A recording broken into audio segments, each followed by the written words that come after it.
The creation. Long, long ago, there was nothing, neither water, earth, air, nor living creatures. Then God created light and darkness. He named them day and night respectively. He formed the sky and heaven above it. He made the land, the earth, and water.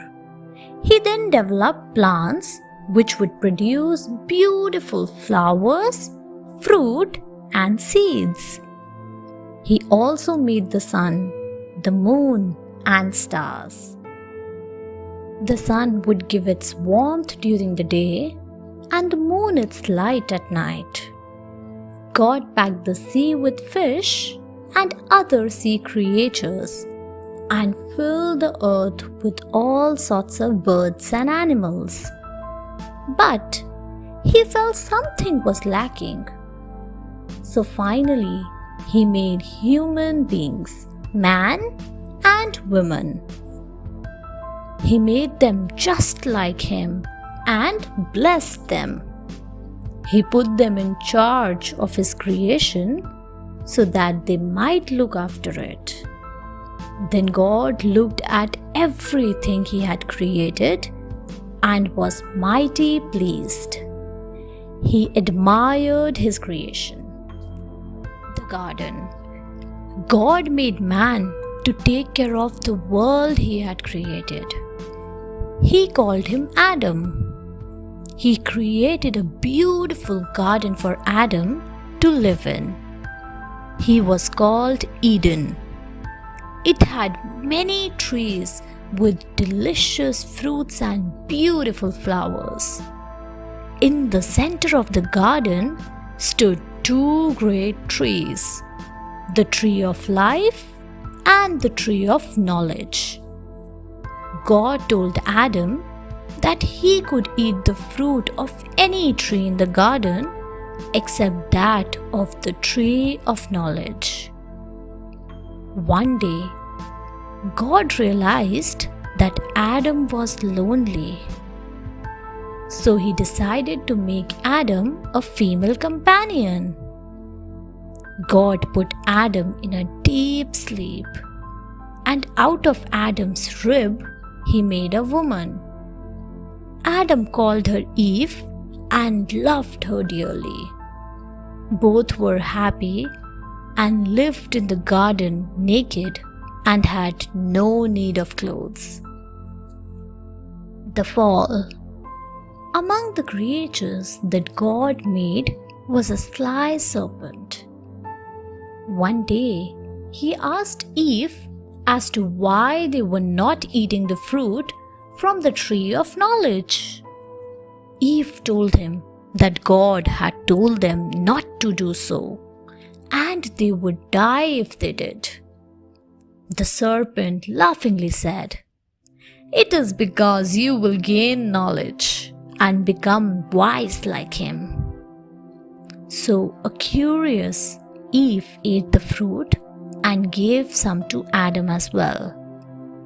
Upon eating the fruit, both realized that they were naked. So they covered themselves with some leaves. When God came, Adam and Eve hid behind the tree. God realized that they had eaten the fruit. An angry God banished them from the garden. God said, "From today, Adam will go about in search of food. The woman and the snake would always be enemies. One day, her child will crush the snake's head when he strikes his heel." The two brothers. In time, Eve had two sons, Cain, a farmer, and Abel, a shepherd. One day, Cain presented his finest produce to God, while Abel gave the best sheep. God accepted Abel's gift, but did not accept Cain's offering. Cain became jealous of Abel. God warned Cain that his heart had darkened. But Cain took no notice. Instead, he killed Abel. God knew this. When Cain returned, God was angry and cursed Cain. "From this day, you will be a restless wanderer, and no land will give you food." Cain begged God to forgive him, but God did not give in. However, God placed a special mark on Cain to make sure that no one would harm him. So Cain left with a heavy heart and went off to live in a garden to the east of Eden. The boat and the flood. Years passed by. There were many people living on the earth, but many of them had turned evil and had started disobeying God. This made God very angry, and he decided to get rid of them all and start again. There was only one man God was pleased with. He was Noah. So God told Noah, "I am not pleased with the world, so I am going to cause a great flood to wipe out all life from earth. Make a big boat and fill it with 2 of every kind of an animal, a male and a female. Store a lot of food for everyone to eat. Take your family into the boat." Noah did just as God had asked. He made a strong boat and filled it with animals and birds and took his family inside. Then he shut the doors. In time, the rain came pouring. The promise. It rained for about 40 days. Everybody was drowned in the water except Noah's boat. When the rain stopped, there was water everywhere. Noah wanted to know what was happening outside, so he sent out a raven and a dove. The raven flew away, but the dove returned, finding no place to land. He sent out the dove again after some days. This time it returned with an olive leaf in its beak, suggesting that the water had come down. Noah's boat came to rest on a piece of dry land. There he made an altar for God to thank him for saving him and his family. God said to him, "I promise that there never will be another flood that destroys life on earth." He then put up a rainbow in the sky as a sign that he would always keep his promise. The tower.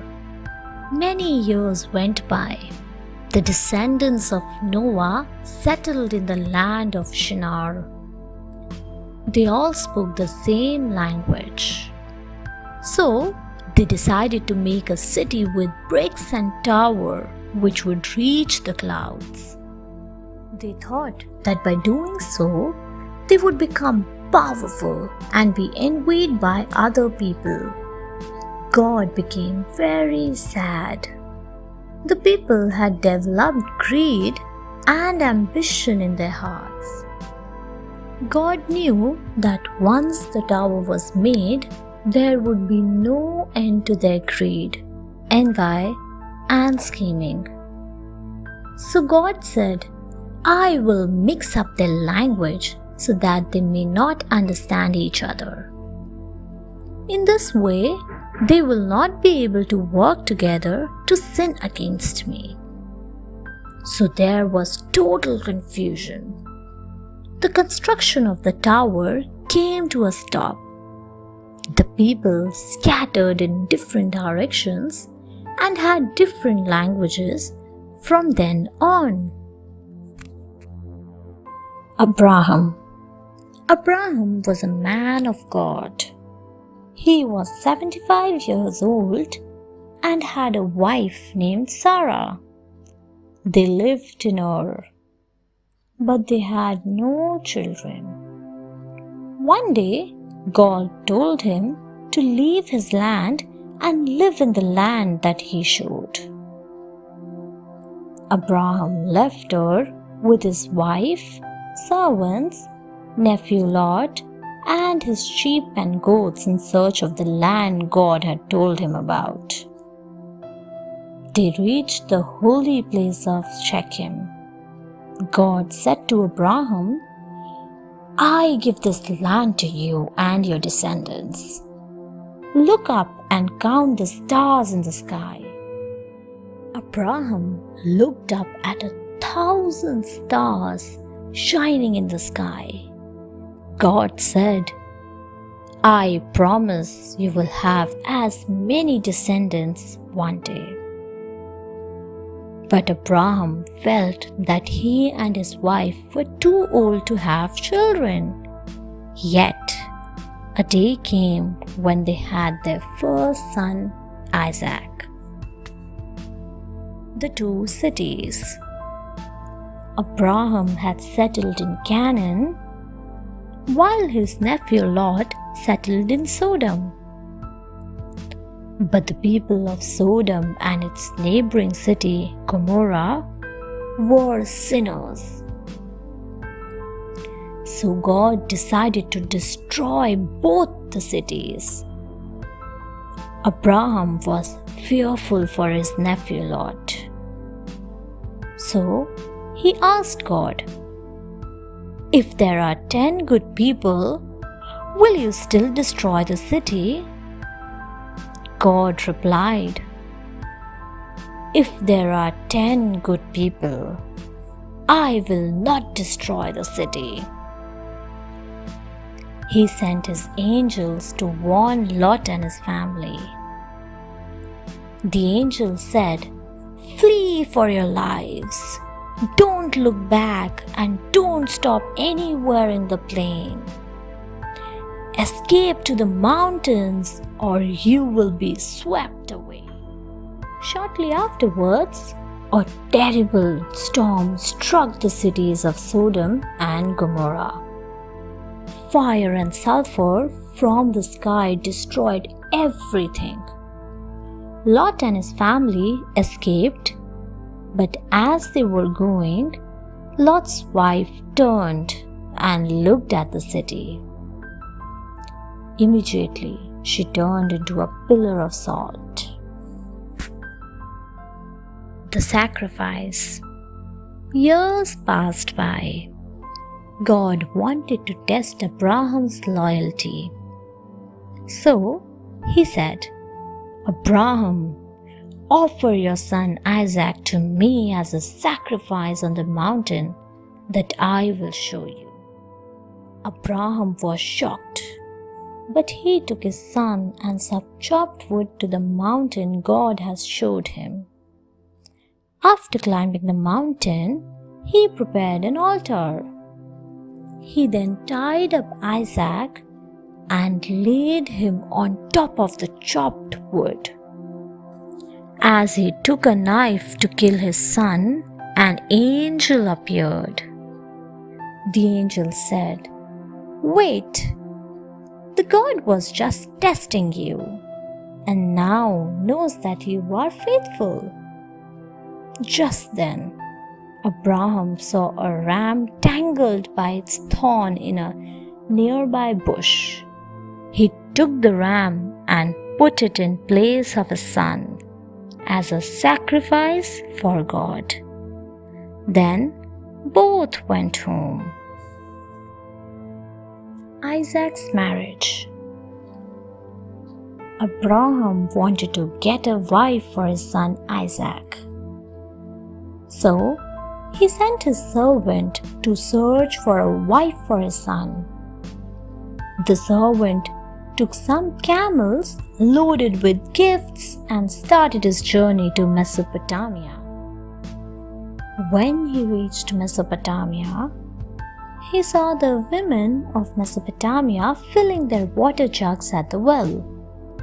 The servant decided to ask for a drink at the well, and the woman who would offer to water his camel would be the woman chosen by God to be Isaac's wife. A beautiful woman came to fill her jug at the well. She gave the servant water to drink and watered the camels as well. The beautiful woman's name was Rebecca. The servant told her about Isaac. Her father gave his blessings. Then Rebecca set out for Canaan with the servant. Isaac and Rebecca got married and lived happily. Jacob and Esau. Isaac and Rebekah had twin boys, Esau and Jacob. Rebekah loved Jacob more than Esau, who was to inherit everything after Isaac had died. But Rebekah and Jacob tricked Esau out of his inheritance. Esau was so angry that Jacob had to flee from Canaan. He decided to head for Mesopotamia. On the way, Jacob rested. He had a dream in which he saw a ladder leading to heaven, and angels were climbing down that ladder. He saw God standing beside the ladder. God said, "Jacob, you will have as many descendants as the sand particles on the ground."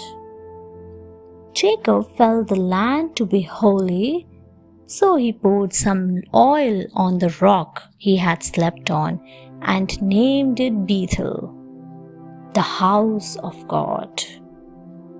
Later, Jacob had 2 wives, Rachel, who bore him 12 sons. He also became rich. When he returned to Canaan, both he and Esau reunited happily. The colorful coat. Out of Jacob's 12 sons, he loved Joseph the most. When he turned 17, Jacob gave him an expensive coat decorated with many colors. Joseph's brothers became jealous.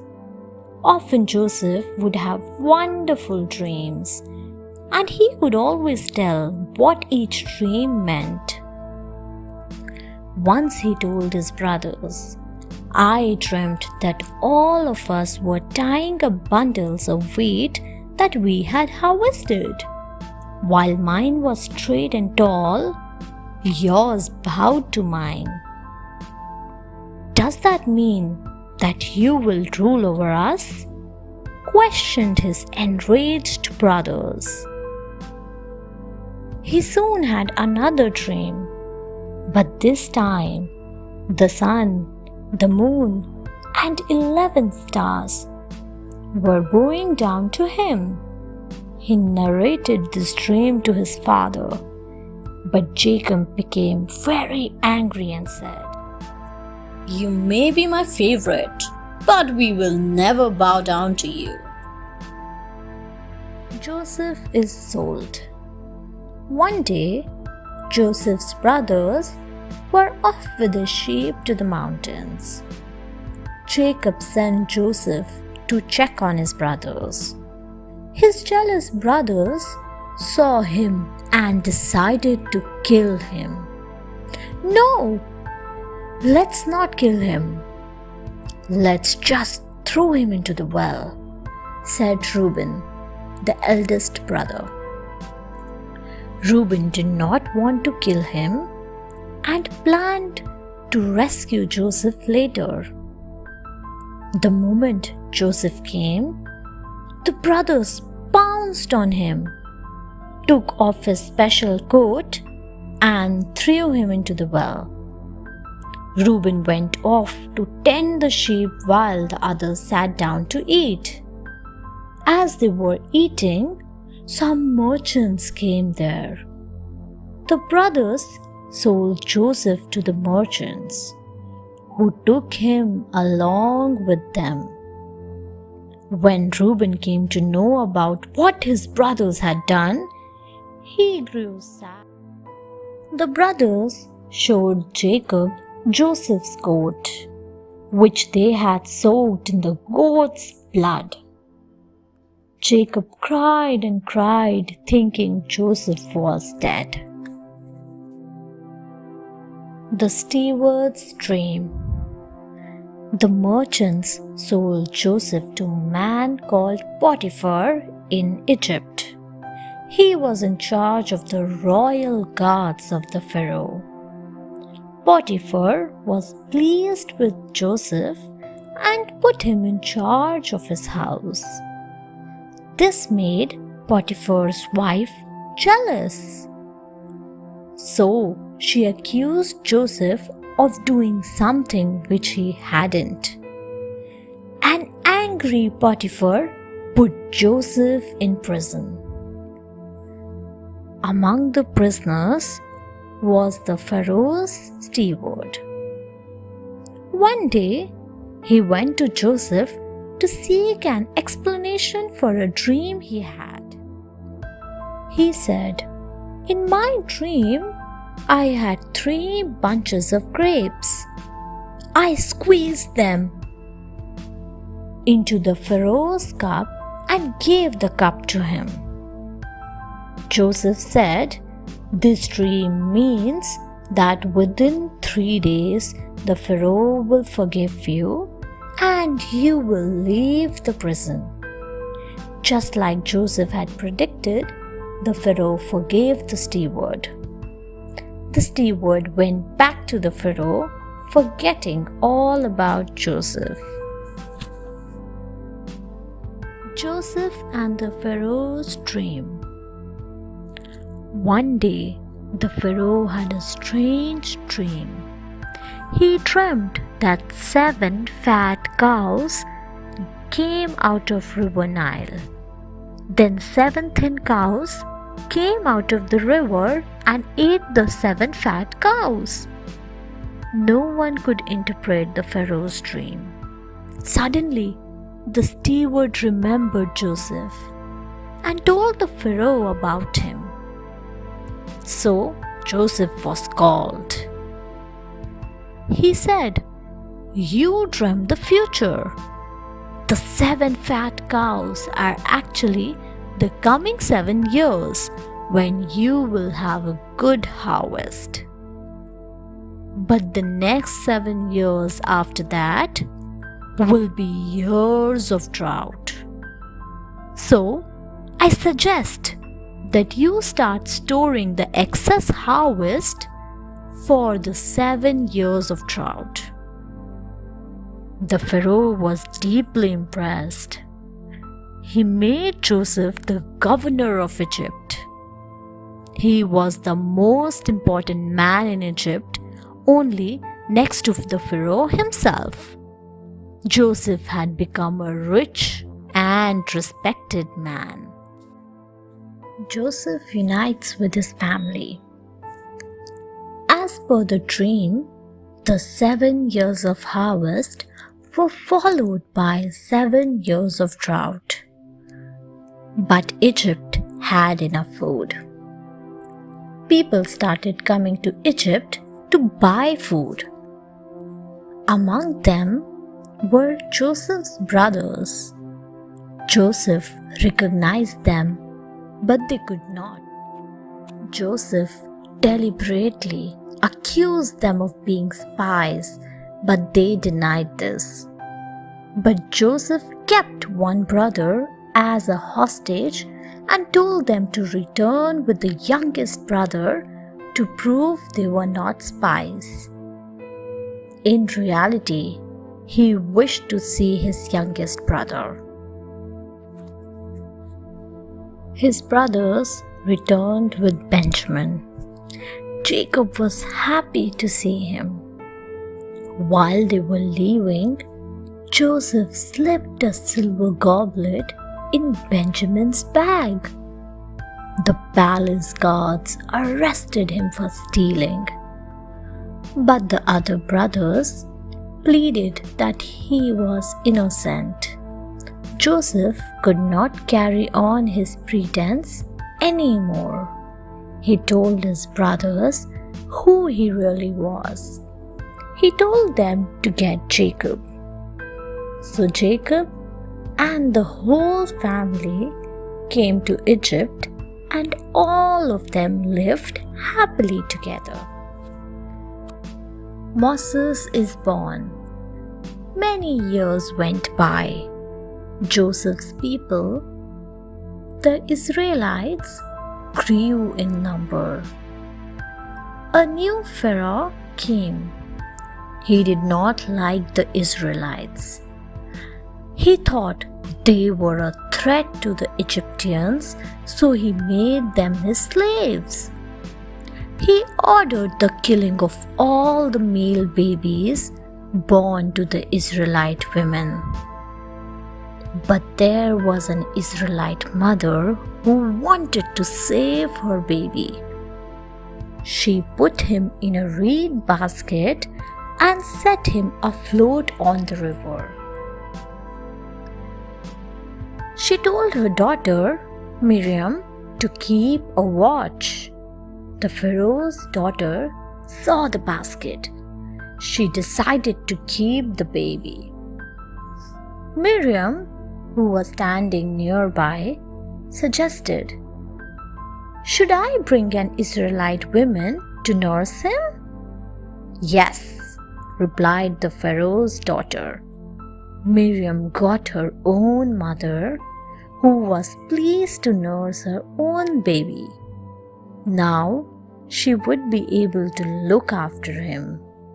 The Pharaoh's daughter named the baby Moses. The burning bush. Moses could never overlook the sufferings of his people. One day, Moses saw an Egyptian guard hitting a slave. He immediately killed the guard. But he became the enemy of the Pharaoh. So he ran away. He reached Midian and became a shepherd under a man called Jethro. Later, Moses married Jethro's daughter. One day, he saw a burning bush on a mountain which seemed to be on fire, yet it did not burn. Suddenly, a voice spoke, "Take off your sandals, as this is a holy ground." "Do not be afraid, Moses. I am God. I have seen your people suffer. I have decided that you will lead them to freedom." "What if they don't believe me?" asked Moses. "Throw your stick on the ground," God ordered. Moses did so and saw the stick turn into a snake. "Pick it up by its tail." As Moses did so, it turned into a stick again. God said, "Now go, I am with you." The plagues. Moses went to the Pharaoh and told him to free the Israelites.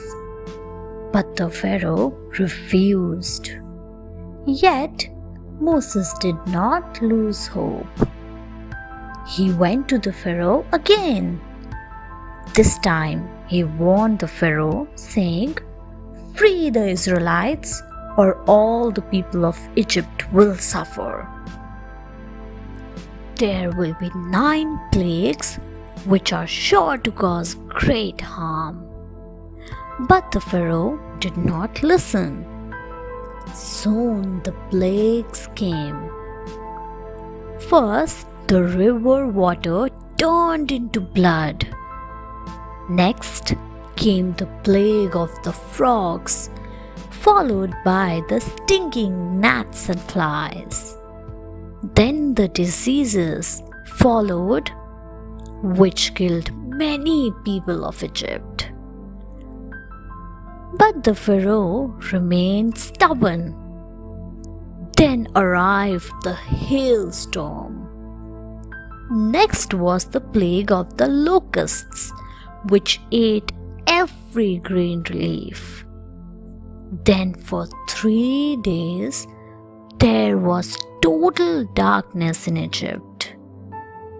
In the 9th plague, the firstborns of all the animals and humans of the land in Egypt were to die. The 9th plague. The 9th plague was to take place. Moses did not wish to harm the Israelites.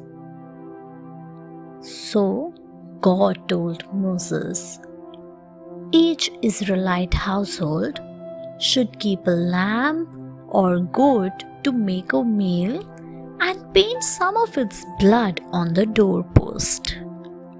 When the angel of death sees the blood, he will pass over and no child will die. Everyone is to eat with his shoes on and his things packed, ready to leave. This was the beginning of the feast, still celebrated today, called Passover. The next day, Moses instructed all the Israelites to do just that. At night, the angel of death passed each house, taking the lives of all the firstborns and sparing only those whose houses were smeared with blood. Among those dead firstborns was the Pharaoh's only son. The grieving Pharaoh called Moses and ordered him to take all the Israelites out of Egypt. And so, all the Israelites left Egypt, with Moses leading them. Crossing the Red Sea. When the Israelites had gone, the Pharaoh repented on what he had done. He commanded his troops to bring all the Israelites back and punish them. The Israelites had reached the Red Sea when they saw the soldiers from afar. There was panic. Ahead was the sea, and behind them were the soldiers coming to kill them. But Moses told them not to worry.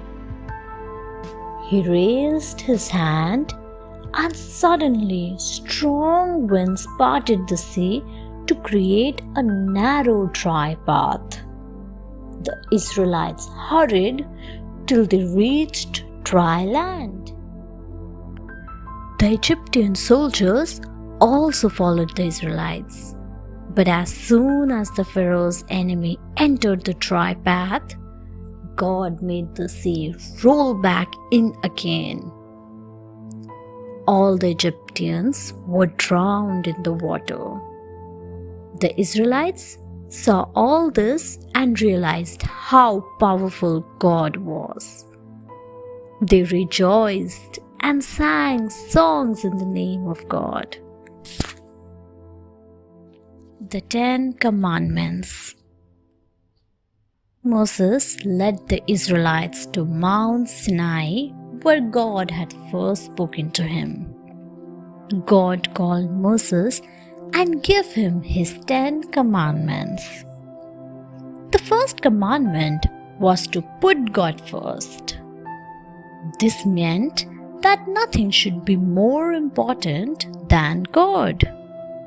The second was that people must not worship idols of stone or wood.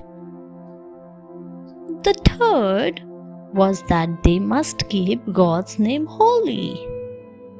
The fourth was to keep one day for rest. The fifth was to be respectful towards parents.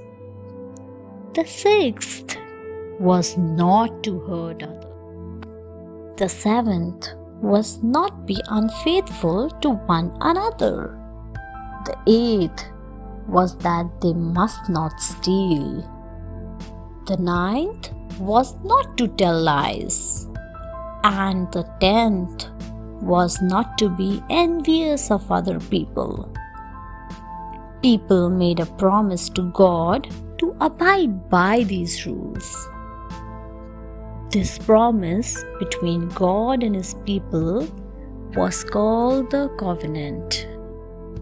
God would be their God and they would be God's people. The Fall of Jericho. Moses had grown old. So he asked God to choose a new leader after he had gone.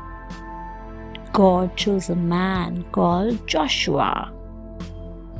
He led the Israelites to Canaan, the promised land. But the city of Jericho was well defended with high walls.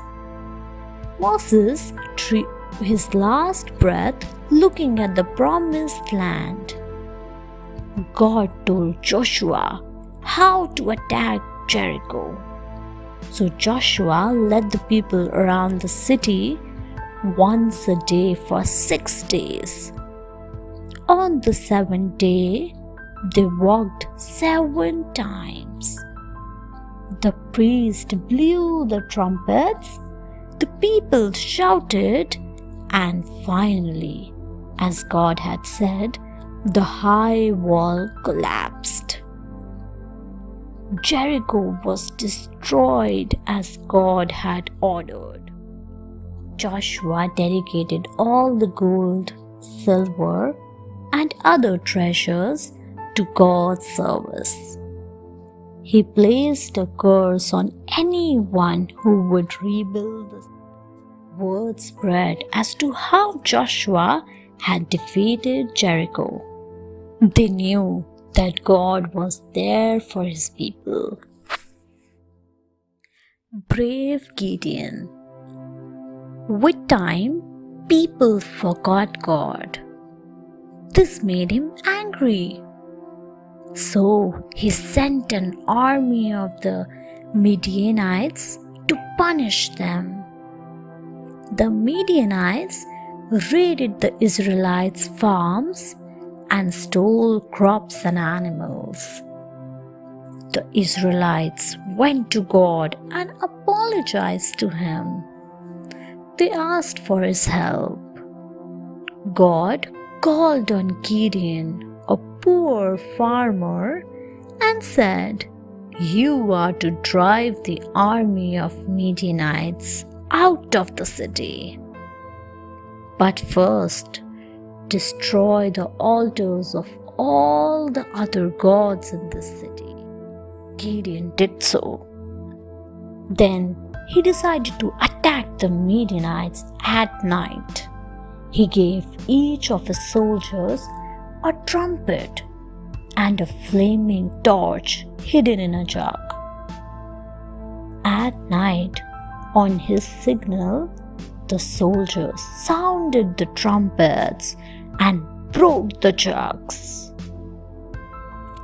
All the noise and the lights gave an impression that a very big army was attacking the Midianites. The Midianites got scared and fled in terror. Gideon won without striking a single blow. Ruth and Boaz. Once a terrible famine hit Israel.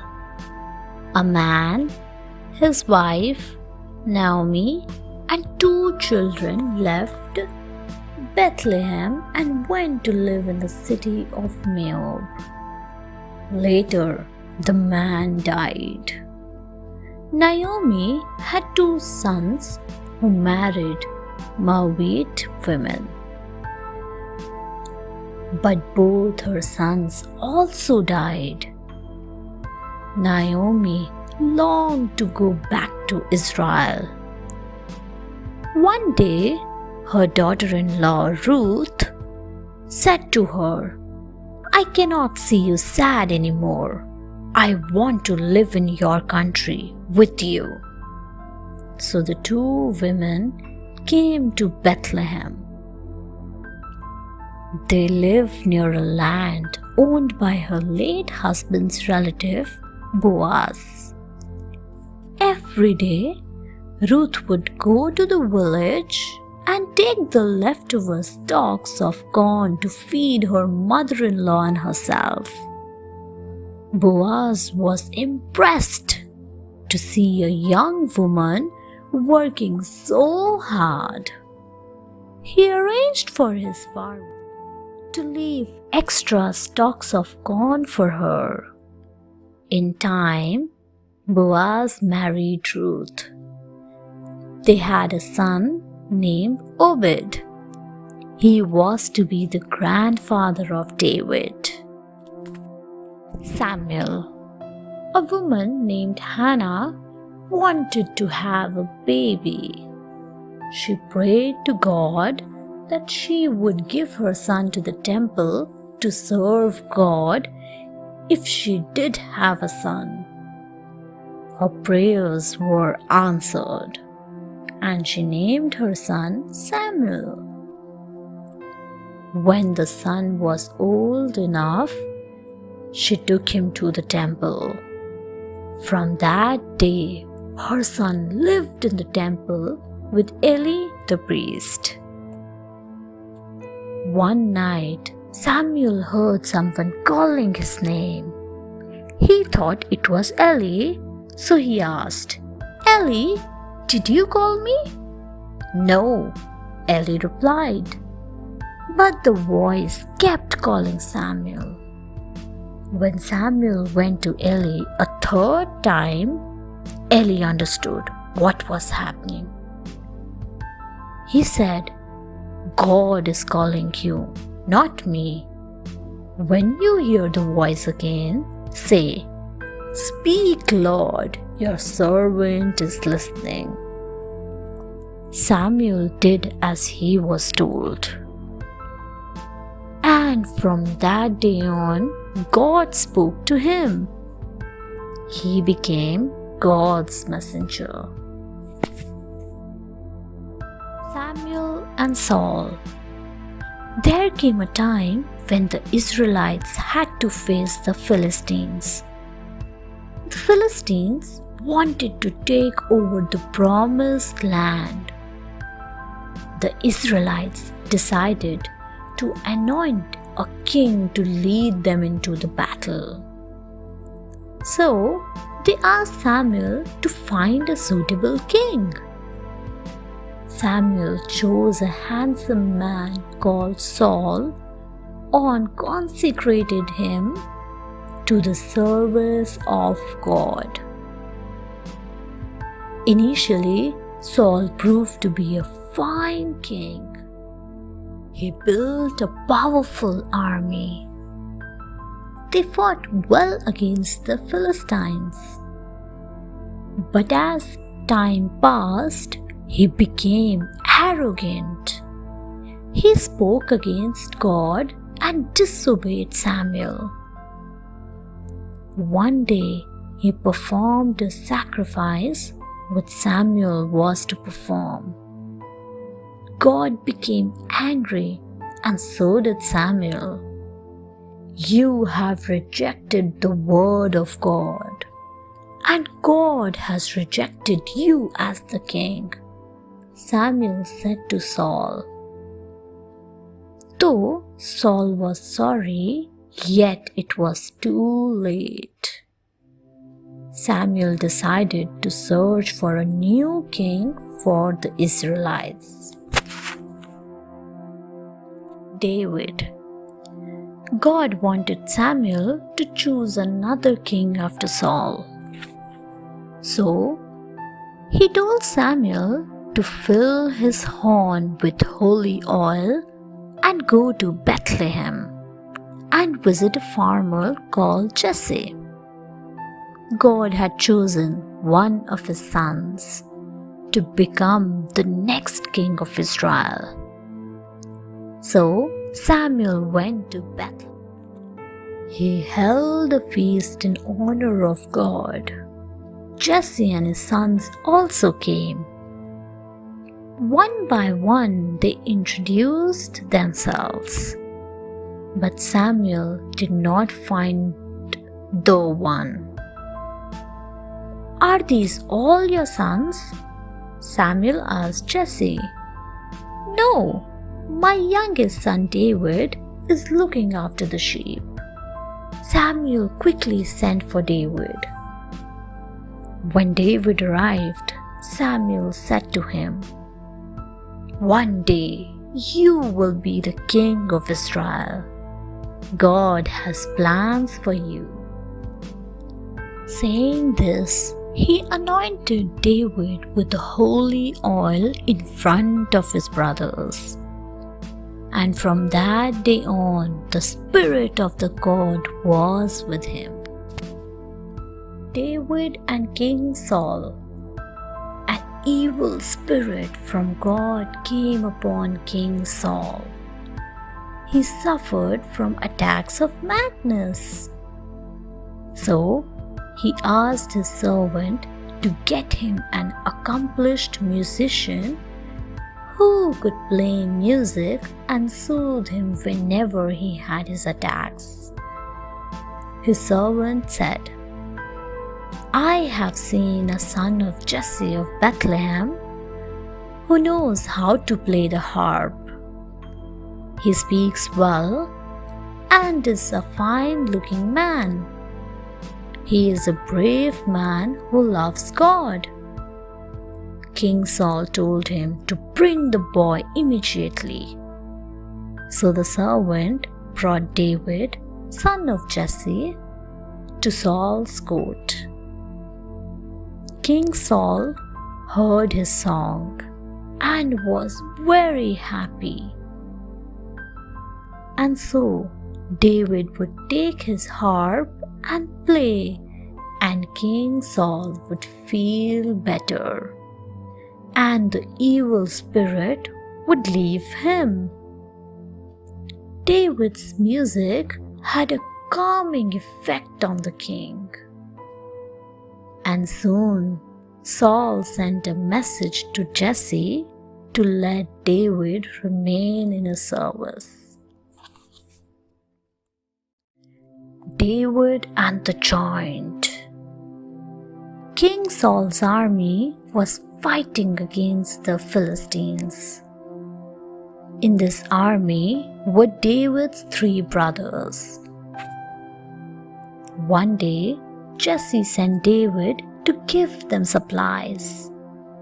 When David reached camp, he saw a giant man stepping from the Philistine army. His name was Goliath, and he was over 7 feet tall. Goliath said, "I challenge you Israelites to send a warrior to fight me. If he wins, we shall end the war." David exclaimed, "I will defeat Goliath." "You are but a boy. I cannot let you go," King Saul said. "Your Highness, I have defeated lions and bears while protecting my sheep. God was with me then, and he will be with me now," David said. King Saul reluctantly agreed. David took some smooth stones and a slingshot. Goliath laughed loudly, seeing that a boy had come to fight him. While he was laughing, David took a stone, put it in his slingshot, and struck Goliath on his forehead. Goliath fell down dead. David in danger. King Saul made David commander of his army. He became very popular. King Saul was jealous of David's popularity. He thought that David would become the king. So, one day, King Saul threw his spear at David. However, it missed. But from then, David was on the run. He could not understand why the king was trying to kill him. One day, King Saul and his soldiers came near the cave where David had been hiding. When everyone was asleep, David crept towards King Saul and cut a part of his robe. In the morning, he came out of the cave holding the torn piece of cloth. Showing it to kill Saul, he said, "See how close I came to kill you, but I did not. Then why do you want to kill me?" Saul was overcome with guilt. He apologized to David for his behavior. The Ark comes to Jerusalem. After David had become the king, he needed a capital city. So he captured Jerusalem and made it his capital city. He decided to bring the Ark of the Covenant to Jerusalem as he wanted to make it the city of God. The Ark contained the 10 Commandments. And so David sent for the Ark. It was brought with a great procession. Thousands of people came along. Musicians played their music and people danced. David threw off his robe and danced for joy in front of the Ark. He blessed the people and gave them cakes and wines. The people played pipes and tambourines in praise of the Lord. The Ark was kept in a tent where it would be till the time a special place was built for it.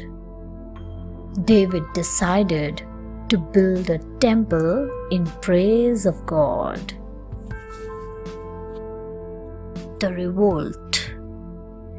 King David was growing old. He had many sons.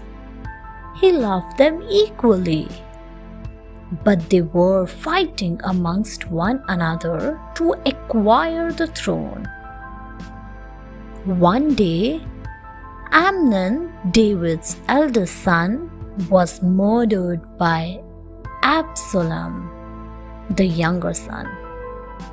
After that, Absalom revolted against David. But David loved him too much and wanted to fight back.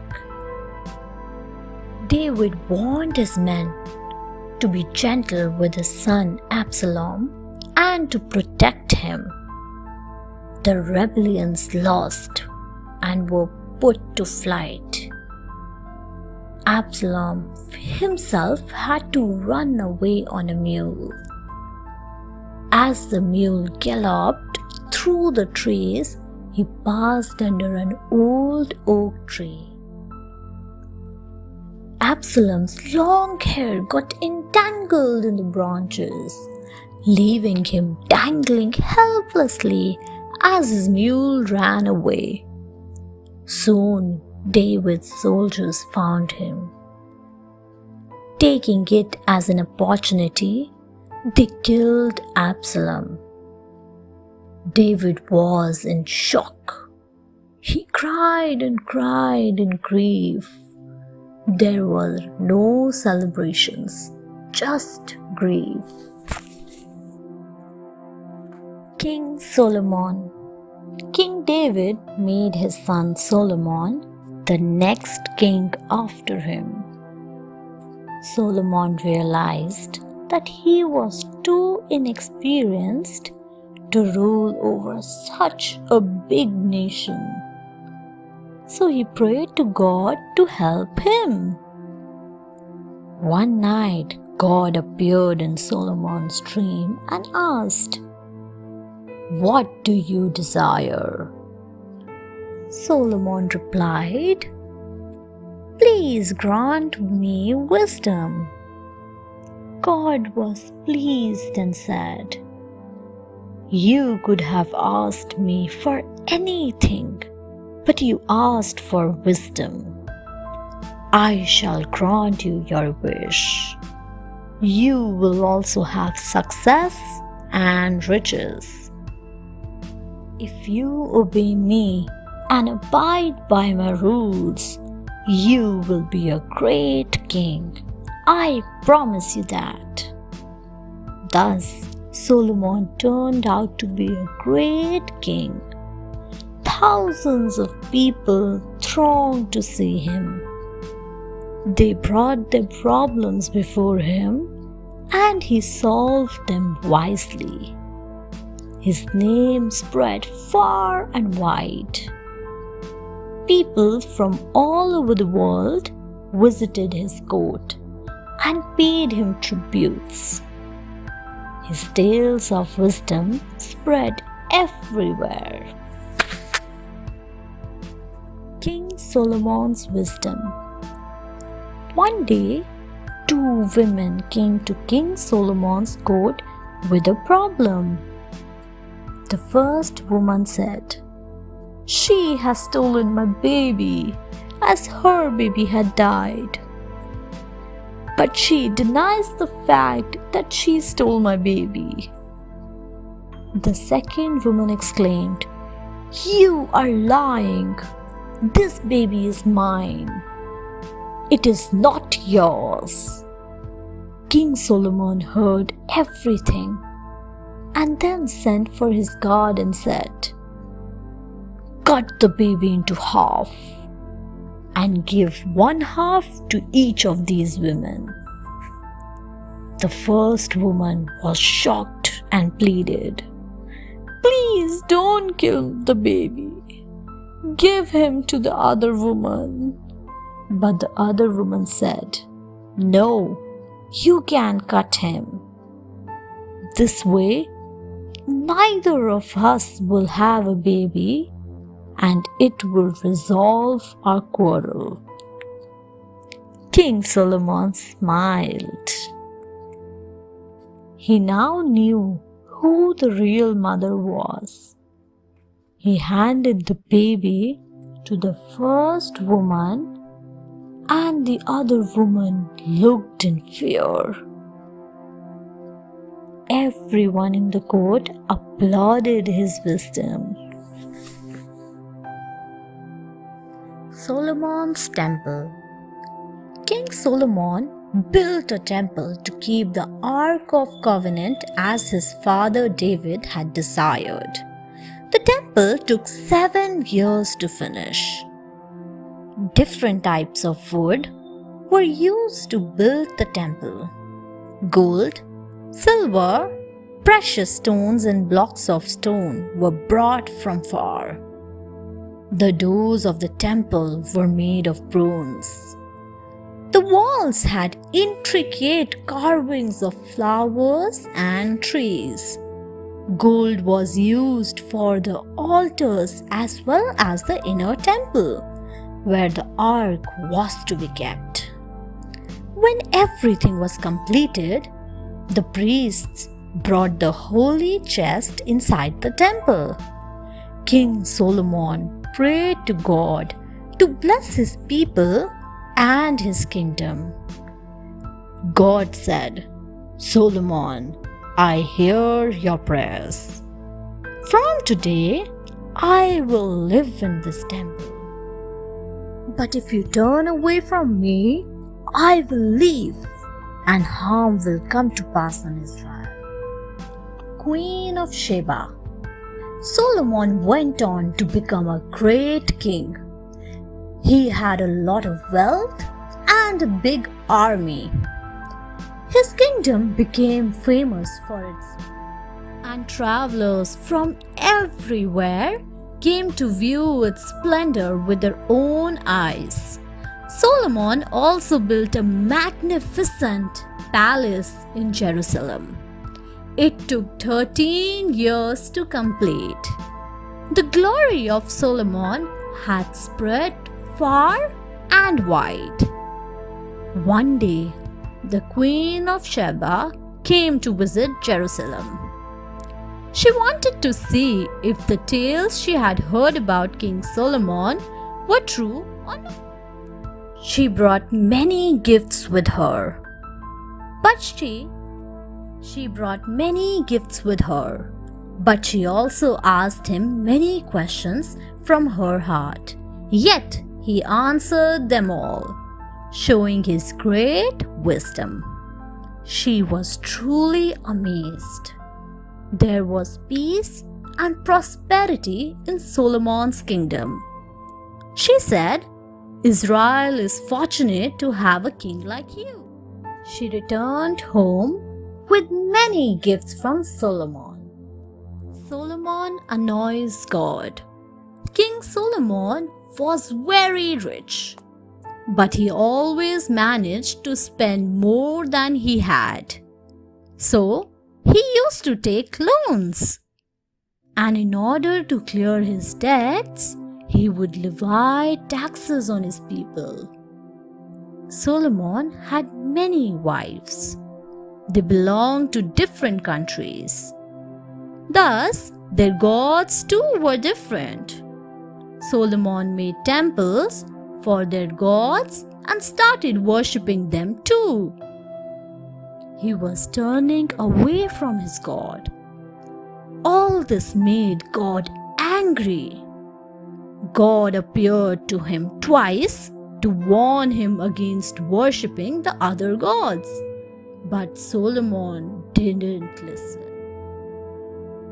So God said to Solomon, "You have turned away from me, so I will take everything away from you. But for the sake of David, none of this will happen in your lifetime, but in your son's life." And true to God's word, when Solomon's son Rehoboam became the king, he faced many problems. Elijah. After King Solomon had died, many kings came and went. Of these, one was Ahab. He married a woman called Jezebel. She started getting all the prophets of God killed. So God decided to curse Israel with a long-lasting drought. He sent his messenger, Elijah, to warn King Ahab. But Ahab paid no heed. So the drought came to Israel. But Elijah had to hide in the desert to escape Jezebel. The ravens would bring him bread and meat. God then sent Elijah to the city of Sidon. There Elijah saw an old woman and asked her for food. The woman was poor and had a son, but she made a meal for all three of them. Elijah said, Your jug will never be empty of your flour, and your oil will not run out till the drought ends." She discovered that what Elijah had said was true. One day, the old woman's son died. Elijah prayed for her son. Slowly, the boy opened his eyes. The old woman exclaimed, "Now I am sure that you are God's man." The fire. Ahab had started worshipping a god called Baal. Elijah revisited Ahab and said, "I have come to challenge your God. Let the people see which is the greater, yours or mine. Come to Mount Carmel and bring 450 prophets along with you." The next day, Elijah instructed the prophets to make an altar for Baal while he would make one for his God. "No one will light the fire.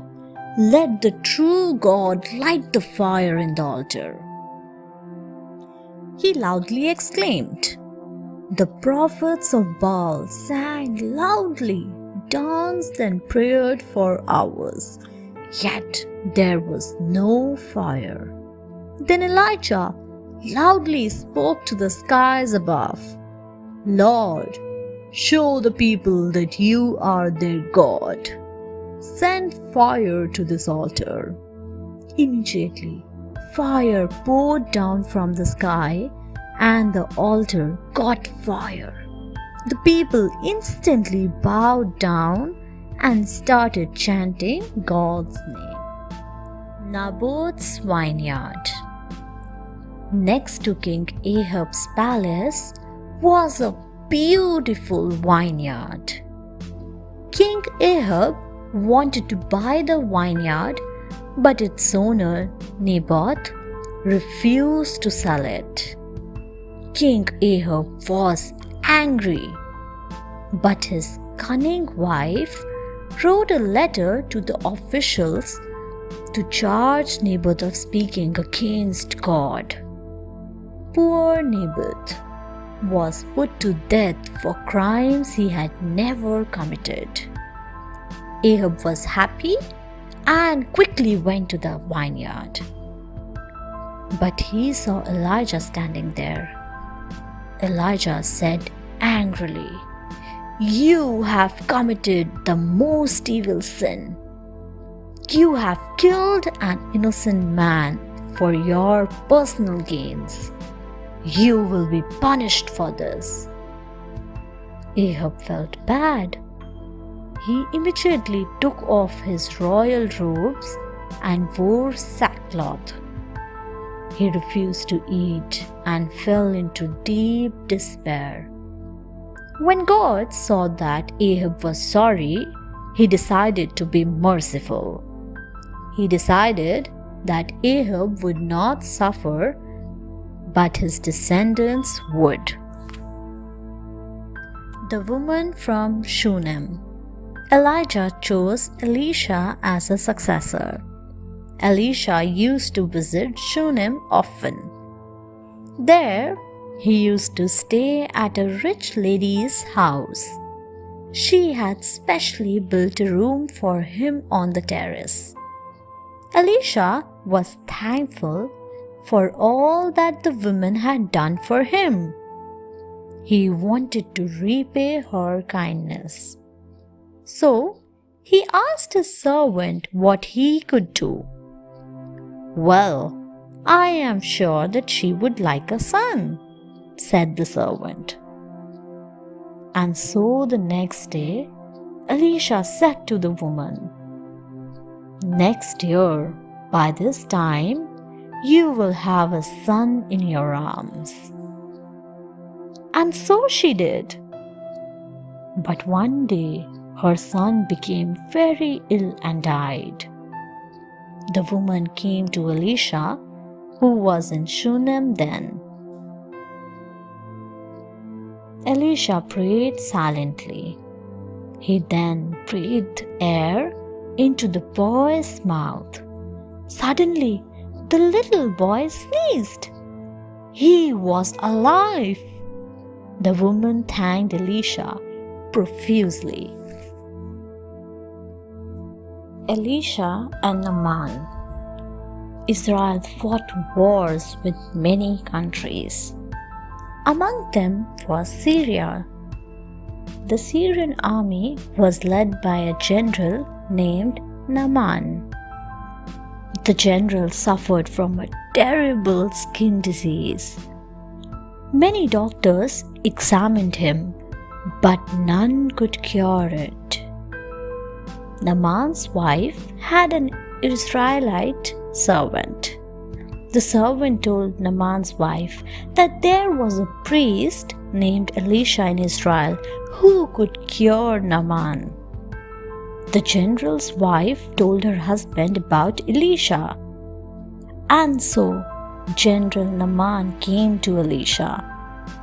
There he was told to bathe in river Jordan 7 times.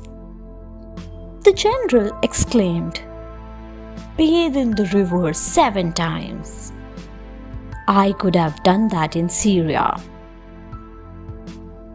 But a servant said, "The prophet could have given you a more difficult task, but he did not.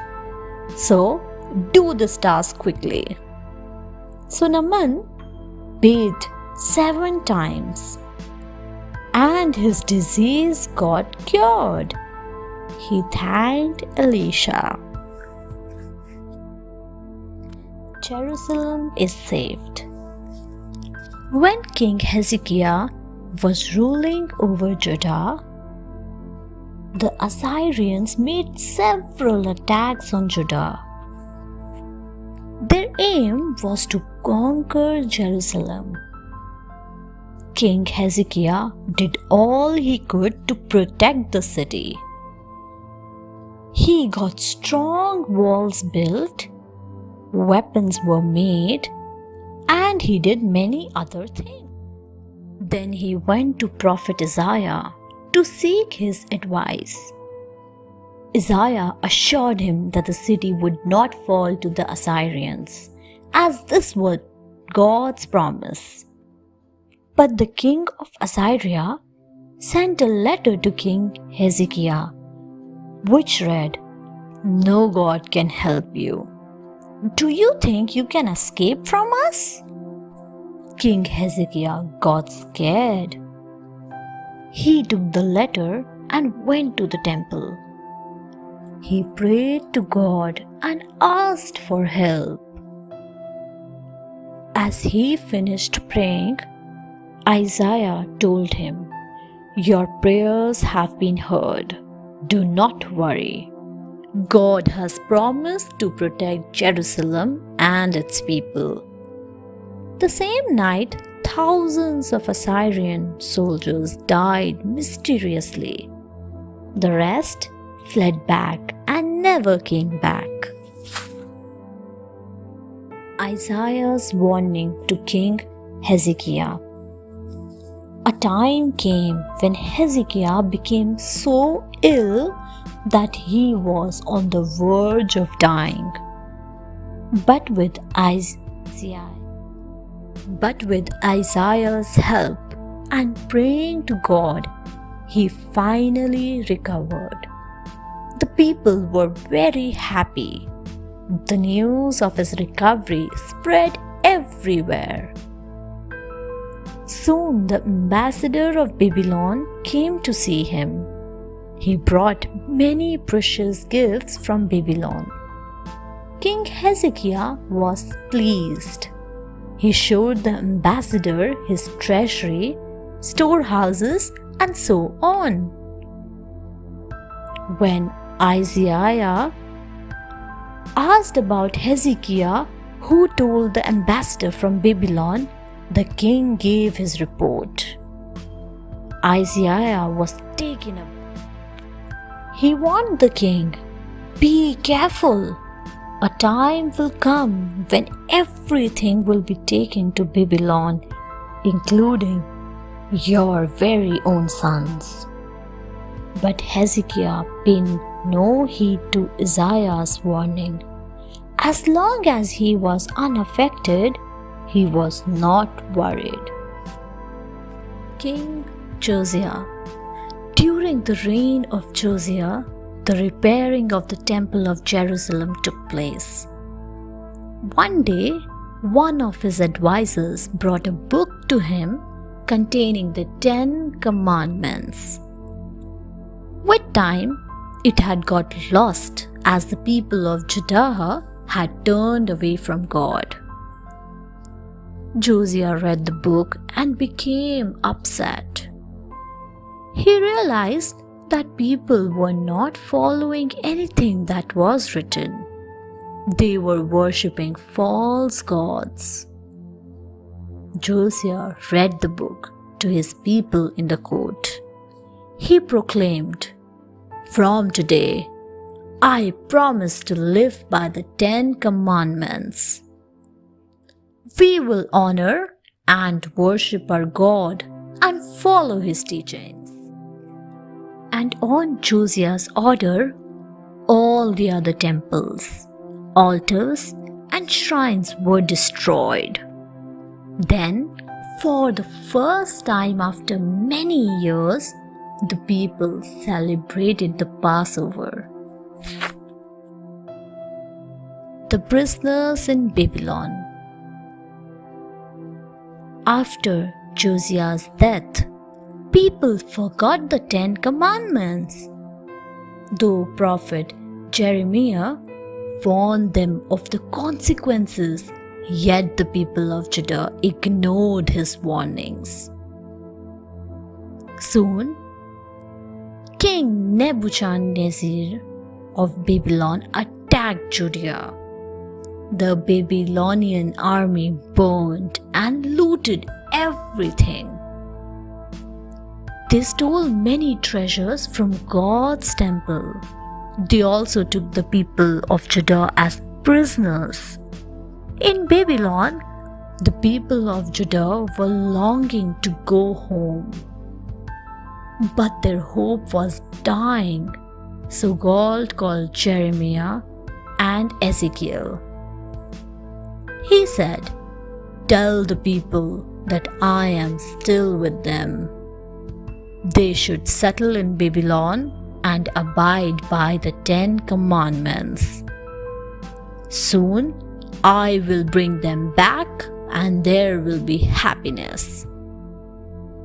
When the prophets told the people all that God had said, they had hope once again.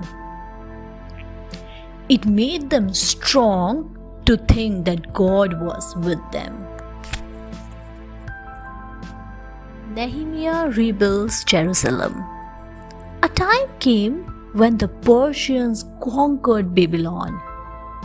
All the Jewish people were returned to their homeland. Nehemiah was a high official in the court of the Persian king. He was a Jew. When he heard that the city of his ancestors was still in ruins, he was very sad. He wanted to go there and rebuild the city himself. The Persian king was a good man.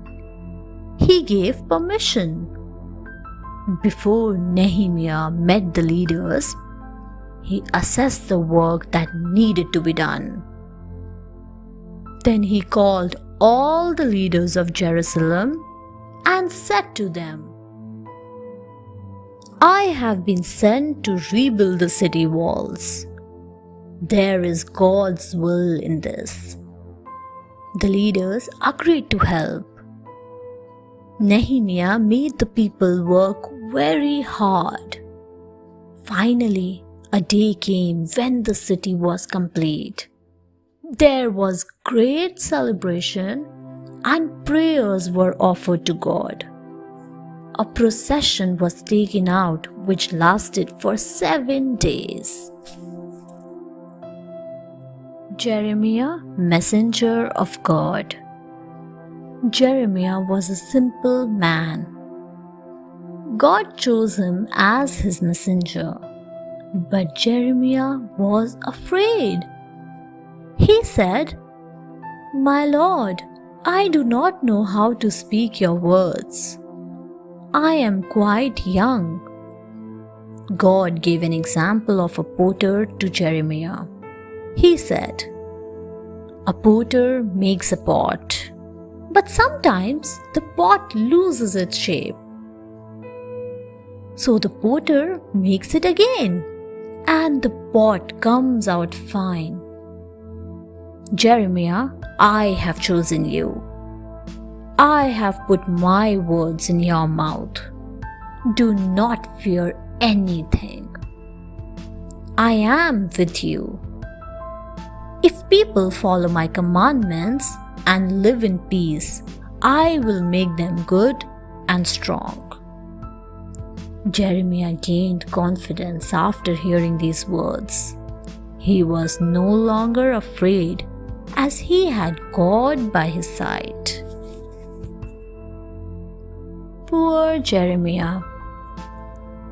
God's man Jeremiah cautioned the people of Israel of grave consequences if they did not pray to God.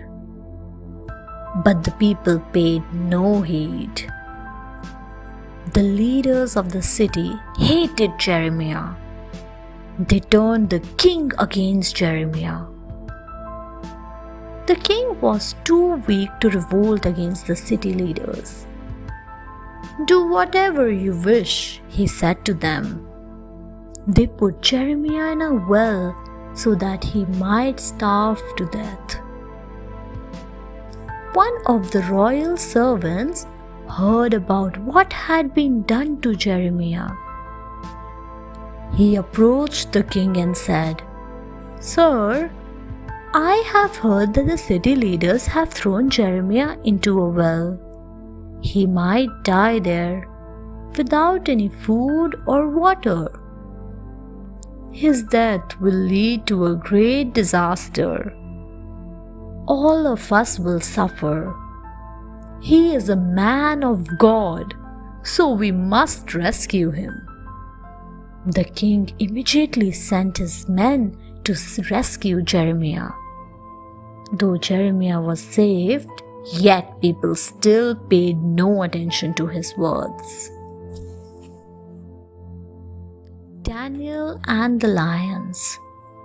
When the Israelites were taken as prisoners to Babylon, a small boy named Daniel was also among them. He grew to be very wise, and King Darius made him his chief advisor. The other officials became jealous. They thought the only way to get rid of him was if they made a law against his God. So they went to King Darius and said, "You are so wonderful that no one should pray to anyone but you. Anyone who prays to any other god should be thrown into the lion's den." The king agreed, but Daniel prayed to his God, so he was arrested. The king had to put Daniel into the den of lions. But the king was not happy about his decision. So he went to the lion's den to see Daniel. But the lions had not harmed him. Daniel's God had saved him. King Darius released Daniel and proclaimed that everyone was to respect Daniel's God. Hosea the Sufferer. Hosea was a young preacher in Israel. He was a contemporary of the prophets Isaiah and Amos. He had married a woman named Gomer, who always wanted to have fun and go to adventures. They had 3 children. But one day, Gomer left home for good. Hosea went to find her. When he did, he asked her to return. Even though Hosea returned, yet she left him time and again. At last, Hosea gave up. He raised his 3 children on his own. But he was unlucky here also, as they too left him when they came of age. Hosea led a miserable life, but it taught him a lot about God. He learned that Israel was God's wife. And like Gomer, she would be repeatedly treacherous to God. And although God might punish her, yet he would always take her back. Prophet Amos. Amos was a shepherd before he became a prophet. He lived in the kingdom of Judah but preached in the northern kingdom of Israel. One day he went to the prosperous town of Bethel. He was quite distraught to see what it had become. The people had acquired their riches through immoral means. They cheated the poor, offered loans with high interests, and if the poor were unable to repay, they would grab the lands. At times, they made them slaves. The courts also sided with the rich. There was no justice. A furious Amos spoke. "You must seek God, or you will be punished. People from outside will seize your land. You will be taken as prisoners. But there is still hope. Return to God. If you will, He will help you.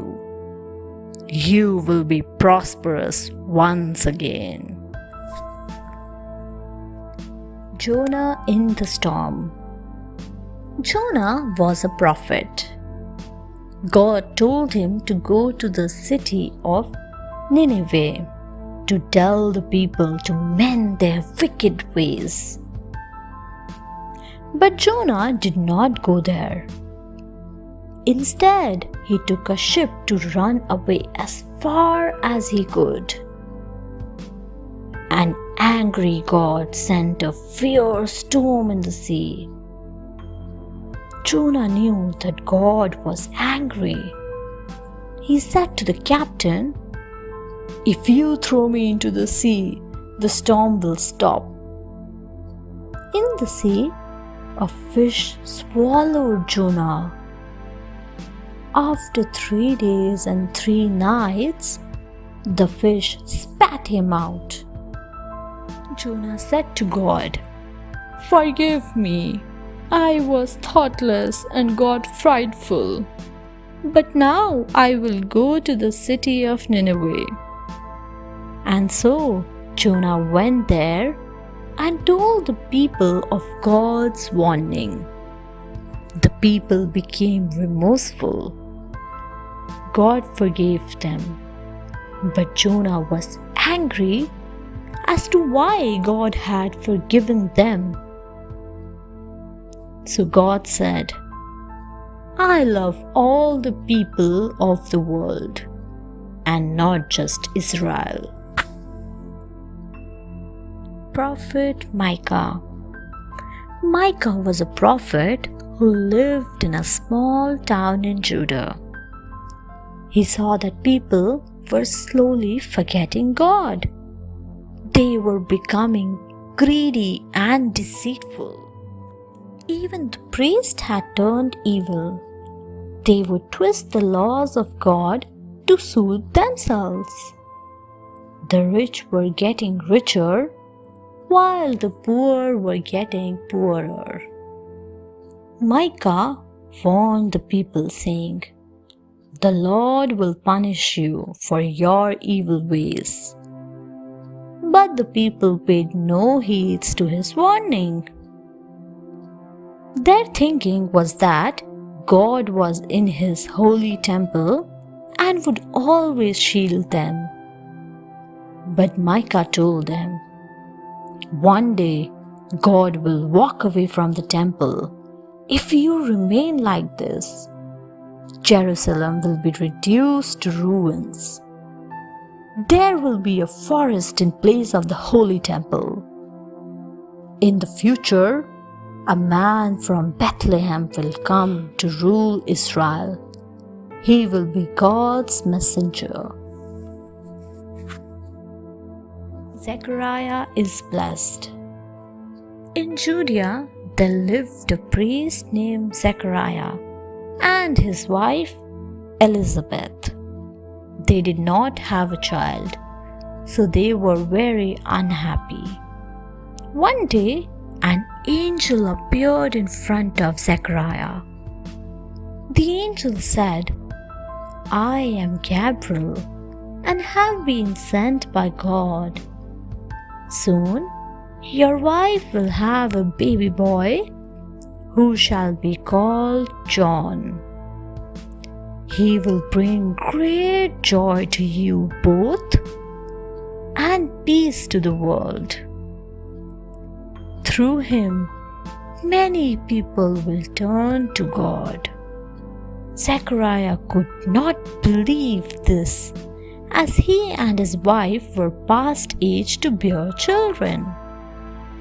The angel sensed his disbelief and said, "Since you doubt my words, you will not be able to talk till all that I have told you comes true."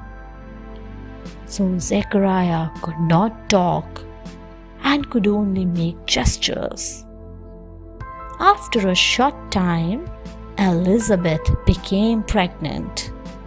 She was overjoyed that God had chosen her. An angel appears to Mary. After 6 months of visiting Elizabeth, Angel Gabriel visited Mary. She was Elizabeth's cousin and lived in a small town in Galilee called Nazareth. Mary was engaged to marry Joseph, a descendant of King David.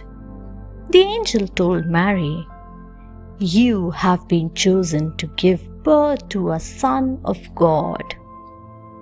He must be called Jesus, and the Lord would give him the throne of David to rule over the people of Israel." Mary was surprised, as she was unmarried. The angel replied, "The Holy Spirit will come to you. God's grace will be with you. Your cousin Elizabeth is also going to have a baby, even though she is quite old. Nothing is impossible for the Lord." Mary bowed her head to the angel and said that she would be faithful to her Lord and gladly accepted anything that the Lord had wished for her. When she looked up, the angel had gone. Mary goes to visit Elizabeth. After Angel Gabriel had visited Mary, she went to Judea to see her cousin Elizabeth, as she came to know that Elizabeth was also expecting a baby. Elizabeth met her at the door with a big smile. Elizabeth said to Mary, "When I heard your voice, the baby inside me leaped. Now I must ask you, why has the mother of my Lord come to see me? You are the most blessed of women. Your child also will be blessed." She was glad that Mary had come to visit her, Mary had faith that God would fulfill what he had promised and was very happy. She joyfully praised God, saying, "My soul praises the greatness of God. The Mighty One has done great things for me. His name is holy." Mary visited Elizabeth for about 3 months. Then she went back to Nazareth to her own home. Elizabeth gives birth to a son. Soon afterwards, Elizabeth gave birth to a son. The relatives, hearing the good news, rejoiced. They praised the Lord. After 8 days, the joyful couple, Zechariah and Elizabeth, visited the temple with their baby. The relatives suggested that the baby be named Zechariah after his father. But Elizabeth said that his name would be John. They waited for Zechariah's reaction on this, but he could not speak because of what Angel Gabriel had said. Zechariah remembered God's command. So he asked for a writing tablet and wrote, "His name is John." From that time on, Zechariah was able to speak. At once, he started singing in praise of the Lord and thanked him. Soon, the news that a special child had been born to Elizabeth spread throughout Judea. All those who heard that news felt that this was a special event and that God was with the child. Baby Jesus is born. When Joseph heard that Mary was already expecting a child, he was upset and confused. But that night, an angel appeared in his dream, who assured him that all would be well, and that he must marry Mary as the baby was a gift from the Lord. The child was to be called Jesus. When Joseph woke up the next day, he was not upset anymore. At that time, the government decided that they should count everyone that lived in that area of the world. So, Joseph took Mary, who was due to have the baby, to his hometown, Bethlehem. The town was crowded, so the couple stayed in a stable. That night, Mary delivered her baby, and she wrapped him in strips of cloth and laid him in a manger, where the hay for animals was kept. The shepherds and baby Jesus. In the hills, some shepherds were looking after the sheep. Suddenly, they saw a dazzling light in the sky. It was so dazzling that they closed their eyes. When they opened their eyes, a beautiful angel was in the air just above them. It said, "Do not be afraid, as I bring great news for all of you. Today in Bethlehem, a baby is born who will save the world. It is lying in a manger." The surprised shepherds looked at one another in amazement. They decided to go to Bethlehem to see the baby.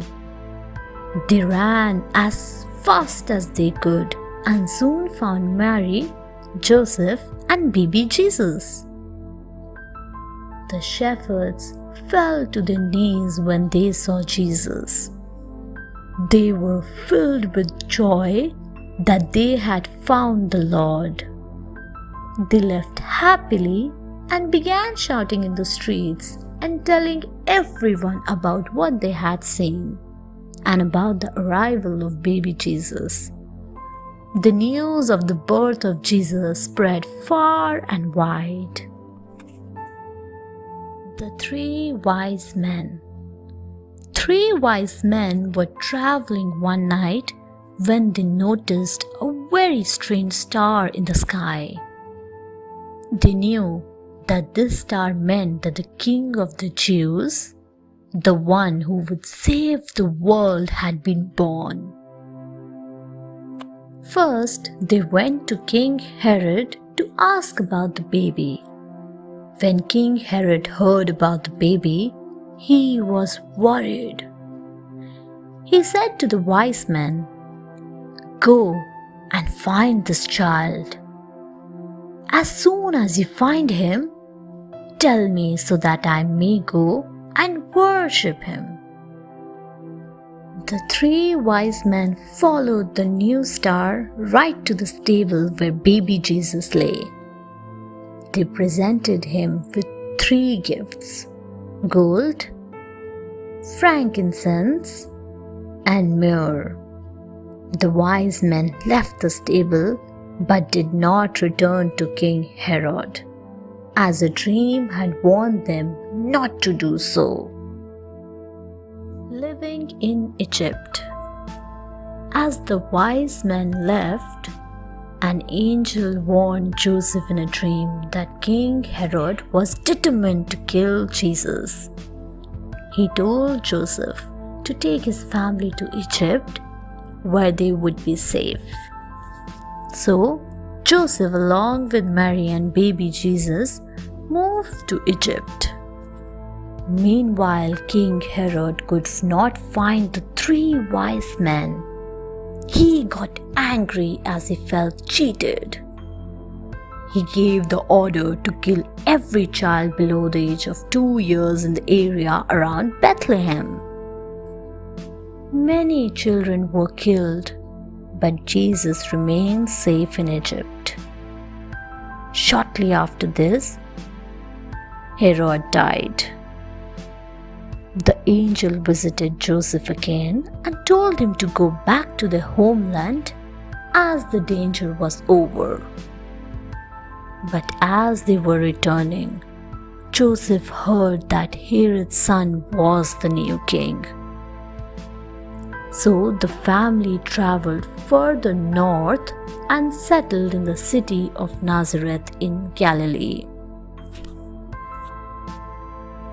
Jesus in the temple.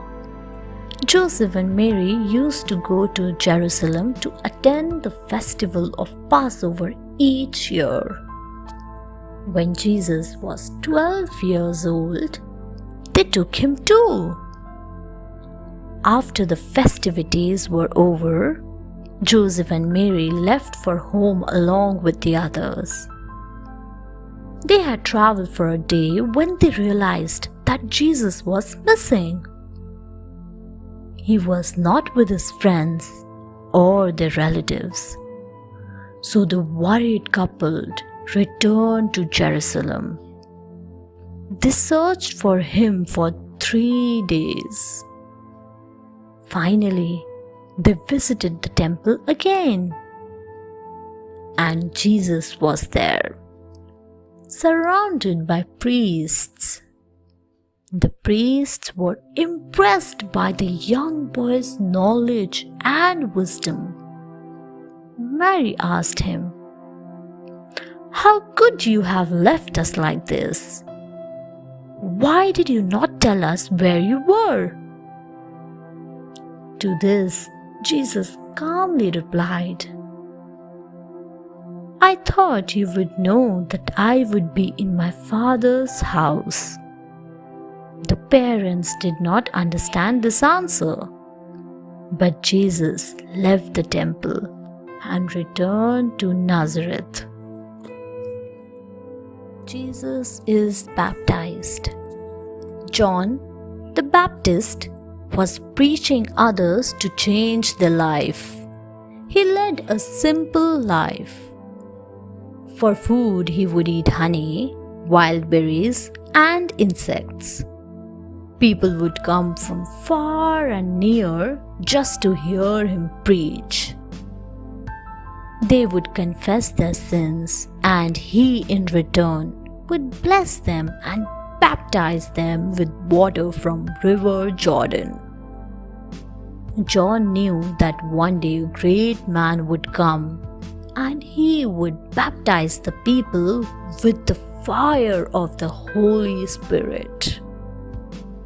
One day, Jesus came to John to be baptized. Seeing him, John knew at once that the great man had come. He said, "It is you who should baptize me." Jesus replied, "Let us do what the Lord asks of you." So John baptized Jesus. And as soon as Jesus was baptized, the sky opened up and the Holy Spirit came like a dove. Then God said, "This is my Son, and I am pleased with him." Satan tempts Jesus. Jesus went into the wilderness to fast and pray for 40 days. At the end of 40 days, Jesus was tired and hungry. The devil, Satan, came to tempt him. He asked, "Why don't you turn these stones into bread if you are the Son of God?" Jesus replied, "The scriptures say that we cannot survive on bread alone. We also need the words of God." Satan made another attempt. He led Jesus to Jerusalem and to the temple and asked, "Why don't you throw yourself off from here? The scriptures say that God will send his angels to save you." Jesus replied, "But the scriptures also say that one must not put one's God to test." Satan took Jesus to a mountain from where he could see the world and said, "If you worship me, then all that you see will be yours." Jesus replied, "We must only worship our God and nobody else." Satan disappeared as he was defeated. Jesus and his first disciples. Jesus was spreading God's words in Galilee. One day, as he was walking along the shore, he saw two boats. Jesus stepped into one boat and requested the owners, Andrew and Simon, to take the boat deeper into the sea. He asked them to throw the net into the water. The fishermen were reluctant as they had been unsuccessful in catching any fish. But they obeyed Jesus. To their wonder, they caught so many fish that they were not able to pull the net into the boat. Their friends James and John had to get their boat to help them. Seeing the miracle, all four fell at Jesus' feet scared. Jesus told them not to be scared and to follow him. They left their trade and decided to follow Jesus. They became his first disciples. The miracle. Once there was a marriage feast at Cana in Galilee. Mary and Jesus were also invited. As they were sitting down to eat, Mary noticed that the wine jars were already empty. She told Jesus to help. Jesus saw 6 large water pitchers lined against a wall. Jesus instructed the servant to fill those pitchers with water. After the steward had done so, he told him to take the water to the guest of honor to taste it. The servant took the water to the guest of honor who was sitting near the bridegroom. The guest of honor took the water and tasted it. The water had turned into wine. He exclaimed, "This wine is very good. The bridegroom must have saved this for the last." This miracle at the wedding was the first one by Jesus. It strengthened the disciples' faith in him. The sick mother-in-law. Jesus was spreading God's message in Capernaum. In that town lived a man named Simon Peter with his wife and mother-in-law.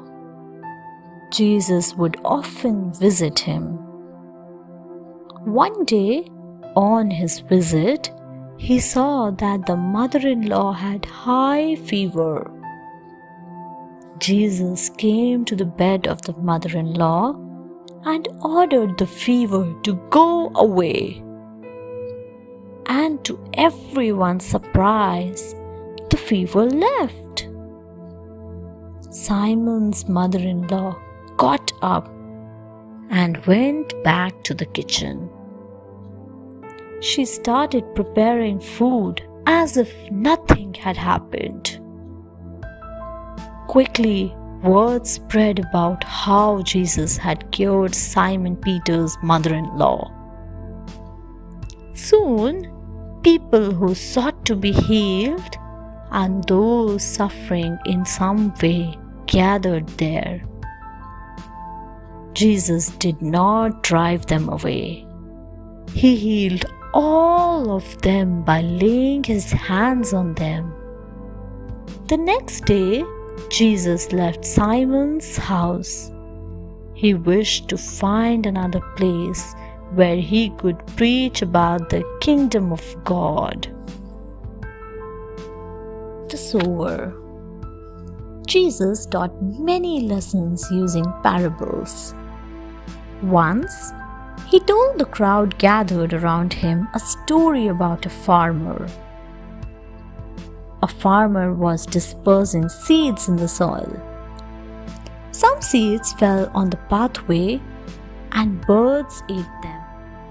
Some fell on the rocks. The plants grew for a short time and died in the heat of the sun.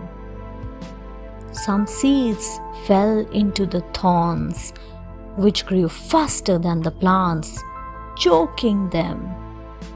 But some fell on rich, fertile soil, where they grew well, giving a good crop. Jesus explained, God's words are like the seeds.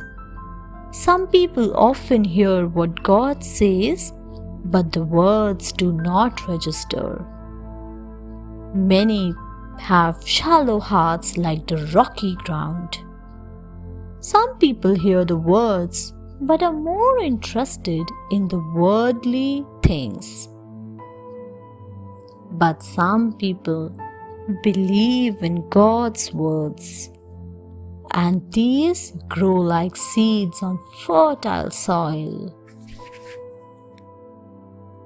The sick servant. After preaching throughout the land for many days, Jesus returned to the city of Capernaum. There, some elders told him that a Roman officer's servant was very ill. The servant was much loved by the officer. The officer was a good man. He had built the synagogue in the town for the people and had done much to help the people. Jesus decided to visit the servant.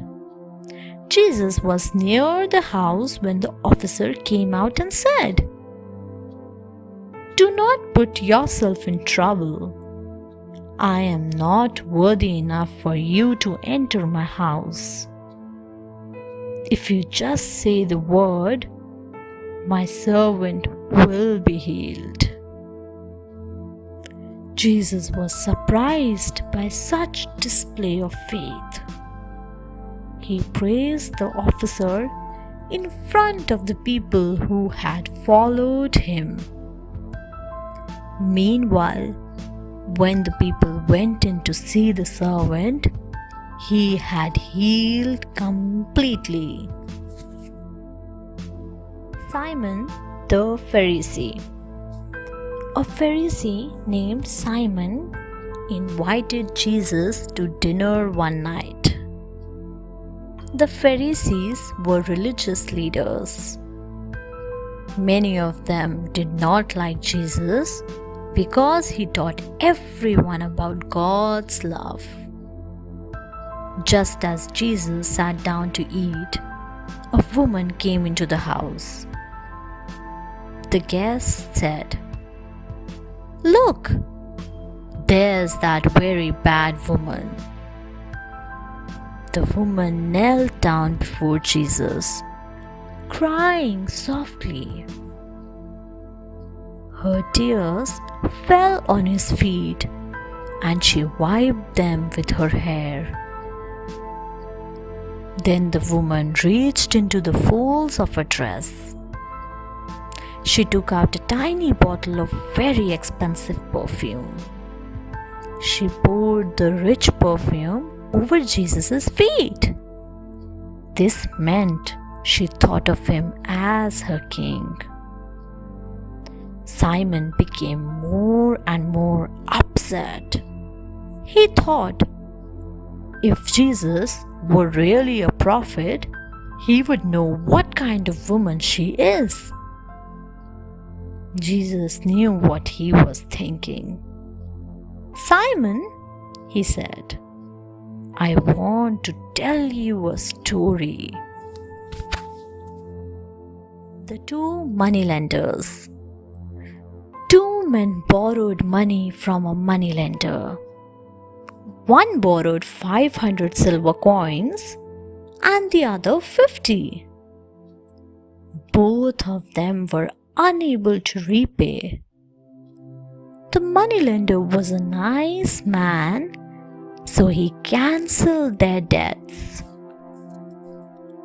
At the end of the story, Jesus asked Simon, the Pharisee, which man out of the two would be more indebted? Simon replied, "The one who had borrowed the larger sum." Jesus continued, "When I entered your house, you did not give me the kiss of friendship. Neither did you wash my feet or anoint my head with oil. On the other hand, this woman of countless sins showed so much love ever since I came here."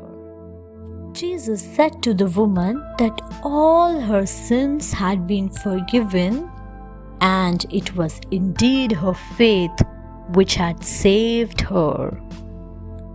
All the men wondered how he had the right to forgive sins. Jesus and the blind beggar. Once, Jesus was in the town of Jericho.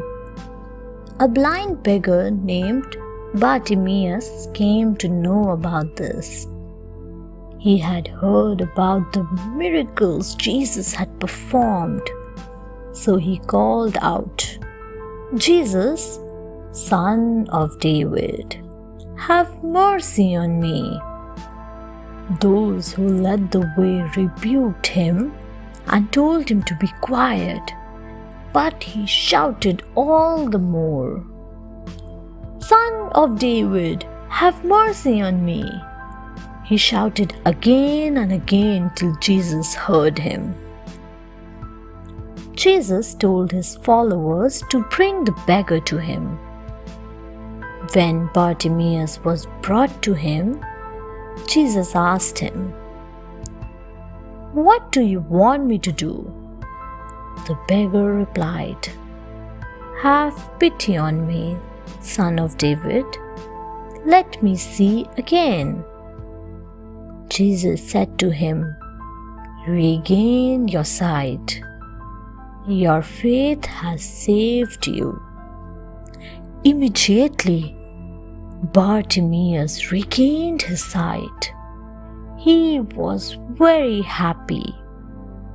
Bartimaeus praised Jesus and became his follower. Jairus' daughter. Once, the daughter of a man named Jairus was very ill. She was just 12 years old. Jairus went to Jesus for help. Jesus told Jairus to take him immediately to his house. When they reached the house, they found people wailing and crying. They said to Jesus, "Why do you come here? She is already dead. There is nothing you can do." But Jesus said, "She is not dead. She is sleeping." The people laughed and did not believe him. Jesus went inside the house and did not allow the people to enter. Then Jesus held the little girl's hand and said softly, "Little girl, get up from your bed." The girl got up from the bed as though she had been in deep sleep. She went and hugged her parents. Jesus told her parents to give her some food. He also told the surprised parents not to tell anyone about what had taken place. Jesus and his followers. One day, a man said to Jesus, "I wish to be your follower." Jesus replied, "It is not easy. The Son of God has no place to rest himself." Jesus chose 72 disciples and 12 followers. All were very close to him. He sent them in different directions to prepare the towns and villages he was planning to visit.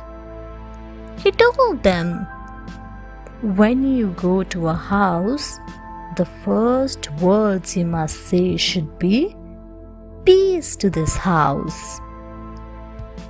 If the people are good, they will be blessed. They will also offer you their hospitality.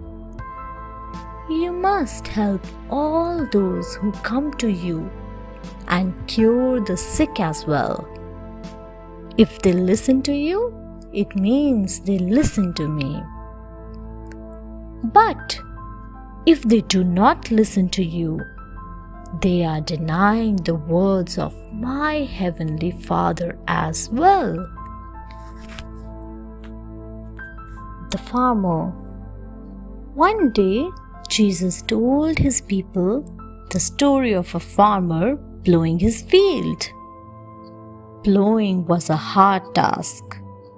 The farmer used one hand to hold down the wooden plow, and with the other he used to guide the bull. It was difficult to plow on a hot day, but the farmer would carry on and never look back even once. Not until what he had started was complete. Hearing this, a man declared his wish of becoming Jesus' follower. He said, "Lord, I want to be your disciple.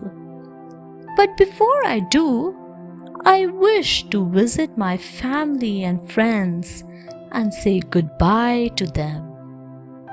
Jesus heard him and said, "Once a man has started walking towards the Lord and has started spreading his message, he never turns back. If he does, then he is not worthy of being in God's kingdom." Simon Peter's reply. There was a time when Jesus crossed the Sea of Galilee and reached the coast of Caesarea Philippi. He spread his teachings there. He warned the people against the Pharisees and the Sadducees who tried to destroy people's faith in him. One day, Jesus asked his followers, "Who do people think I am?" The followers kept thinking and then replied, "Some think you are a prophet, some think you are John the Baptist, some also think you are Elijah or Jeremiah." Jesus then asked, "Who do you think I am?" Simon Peter immediately answered, "You are Christ, the Son of God." Jesus was happy that Simon Peter believed in him. He said, "You are Peter." It means rock. It is upon you that I will build a church. It will stand firm for good against evil, and heaven will be with you. Jesus reveals his secret. One day, Jesus revealed his secret to his disciples. He told him that he was the Son of God. He would go to Jerusalem, where he would suffer at the hands of the Jewish leaders, and later he would die. But on the third day after his death, he would rise to life again. Jesus told his disciples to keep this a secret. His disciples were shocked. They never expected any suffering or death to come their way. They had thought that Jesus would lead them to the gates of the kingdom of their beloved God. A shocked Peter took Jesus aside and said, "Lord, you must not do that." Jesus scolded him, comparing him to Satan. He said, "Peter, you are selfish. You do not care for the Lord. You are stopping me from fulfilling my mission. Only in my death will what I want be achieved." The change. A week after revealing his secret, Jesus took 3 of his closest disciples, Peter, James, and John, up a high mountain, Mount Hermon, to pray. Suddenly, they saw the appearance of Jesus changing. His face started shining brighter than the sun, and his robes became brighter than all the snow around. Then Moses and Elijah appeared and started talking to Jesus. The 3 disciples were terrified. Then a bright cloud passed over, and the voice of God was heard. "Jesus is my beloved Son, with whom I am well pleased. You must listen to him." The 3 scared disciples fell on their knees and covered their faces.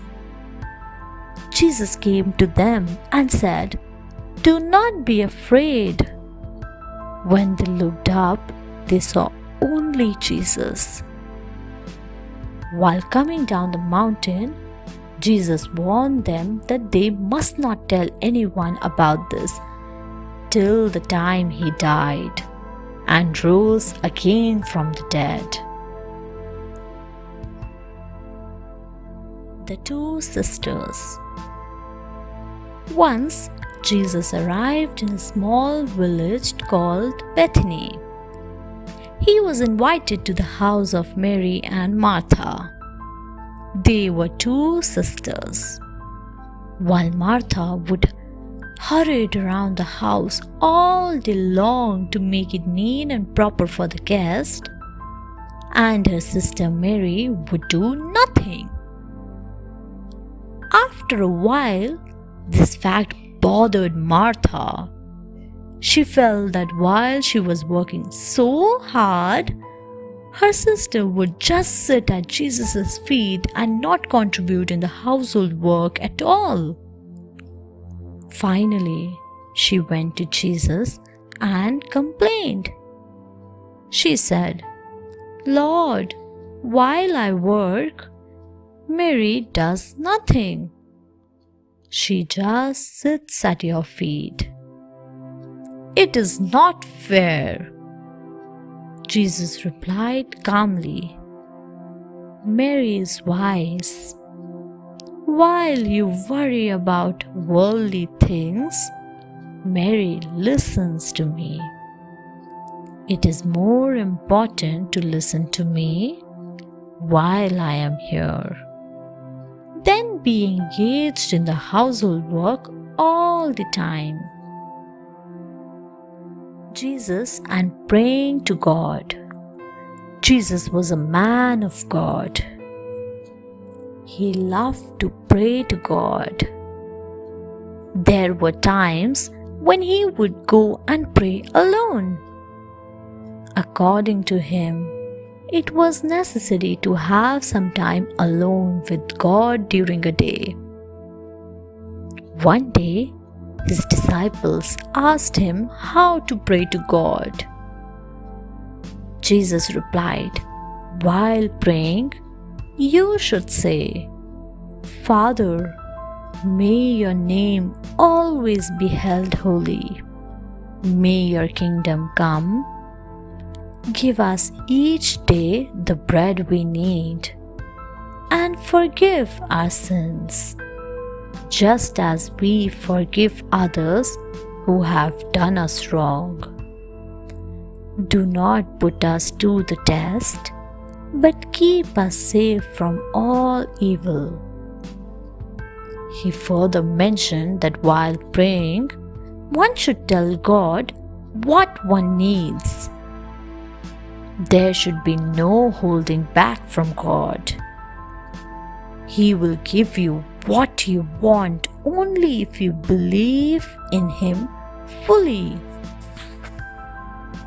The friend and the neighbor. The disciples asked Jesus as to how to pray to God. Jesus decided to explain by giving an example. He said, "A man's friend came to his house at midnight. The tired friend asked for some food as he was hungry. But the man did not have any food to give him. So the friend went to the neighbor's house. The neighbor got hassled at being woken up so late. He tried to send the friend away, but the friend did not budge an inch. He kept asking for food. Finally, the poor neighbor gave him food. Similarly, God is like your neighbor. He will take time to listen to you, but He will give you what you want. He will never turn you away. He never turns away anyone who comes to his door for help. You must keep persisting and not be scared. Jesus in Samaria. Once, while spreading the message of God, Jesus and his followers stopped in the town of Samaria. While Jesus rested near a well, the Samaritan women came to the well to draw some water. Jesus asked her for water as he was thirsty. The Samaritan woman was refused. The Jews did not like the Samaritans. Curious, she asked Jesus as to why he would do that. Jesus replied, "If you only knew who I was, you would ask me for a drink." The woman said, "Although my people worship God in their own way, yet I know that a Messiah will come who tells us the truth and lead us to salvation." Jesus replied, "It is the Messiah you are talking to now." The surprised woman ran back to the town to tell the news of the Messiah's visit. Soon, a crowd had gathered around Jesus to hear his teachings. The fight over wealth. Once, a Jew died. His sons fought over how much of his wealth should each get. One of the sons went to Jesus. The son said, "After my father had died, everyone has been fighting over the distribution of wealth. My brothers refuses to give me my due which our father left behind as inheritance. Please solve my problem." Jesus heard him and then spoke to the people gathered there. He said, "All of you need to learn from this.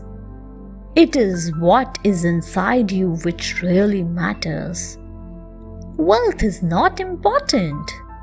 You may be judged on the number of possessions you own, but the important thing is that you must try to make yourself richer in the eyes of the Lord. Stay away from being greedy. It only causes destruction." The leaven. One day, Jesus wished to describe the kingdom of God to his followers. He described it in the form of the process of making bread. He mentioned that women wake up early to make bread for the family. They first grind the grains between two milestones to make flour. After that, they mix some salt and water to the wheat flour and knead it to form soft dough. They then add leaven, yeast, to the dough to make it rise and make bread out of it. Without leaven, the dough would remain flat. Jesus concluded, "A little bit of leaven changes the whole dough. Without it, one cannot make bread."